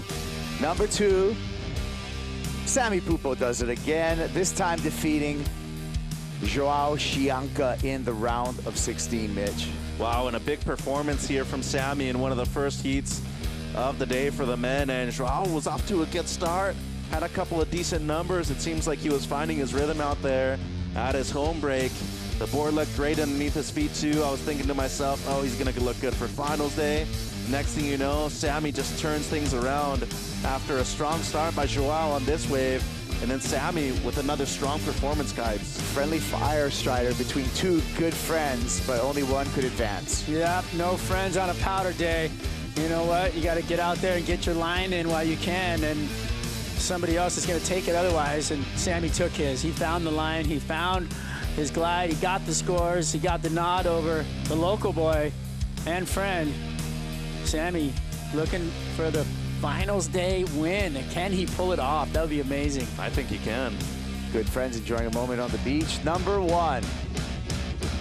It's done. Carissa Moore clinches her spot for the WSL Final 5. We're going to see Carissa Moore at the Rip Curl WSL Finals.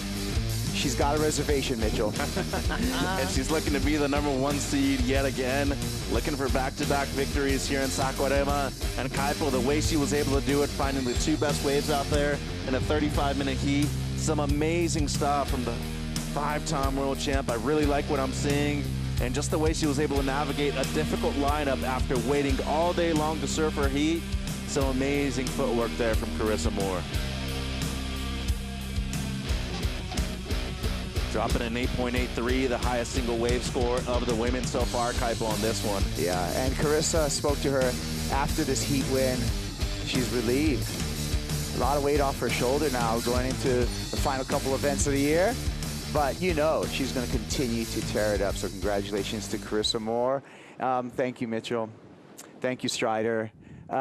Tomorrow, 6:25 a.m. local time. You can go to worldsurfleague.com to check for a possible 6:30 start. But guess what? We're going to have finals day tomorrow. It's on. At Someday. It's going to be on. So thank you, guys. And with that, I just want to say aloha and enjoy today's end-of-day highlights. Bom dia and good morning. This is the Vivo Real Pro presented by Corona. Jaddy's got a left to run after here. Setting up a big finish. Comes in as a wild card replacement for Kelly Slater and eliminates world #1.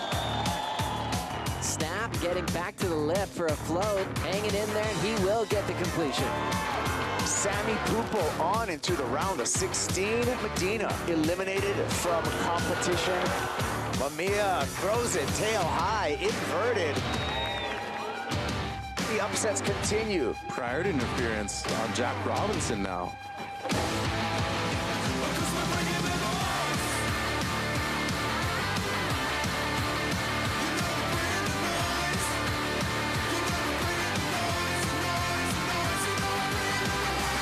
We're into the round of 16 for the men. Sammy on the left. A couple of ribs in the face to deal with. Oh, and here he is with that layback slide. One of the patented maneuvers from hard count. Ethan able to square up nice and vertical. How about the timing off the lip? And the big man crushed it. Fioravanti needs a 5.44 tail high reverse. He nails it. Filipe Toledo goes down and upset Jansen Andre into the quarterfinals. Going to be setting up for a great finals day. Yagodora, big hack there, beautiful. Back up, well-timed finish. Nice snap to start, perfect transition to shut it down. John into the quarterfinals. Barron finding a tail-high whip. As we enter into the women's quarterfinals. Right, slashes off the top of the release. One more time, exciting start to this ride. Carefully executes that final turn. Here goes Caroline. Nice carve. Winds up off the bottom, needs to attack this. Does so with the backwash, manages that turn. One more snap for Caroline, fist bump. This copyrighted event broadcast is produced by the World Surf League for broadcast around the world and may not be retransmitted, reproduced, rebroadcast, or otherwise distributed or used in any form without the written consent of the World Surf League.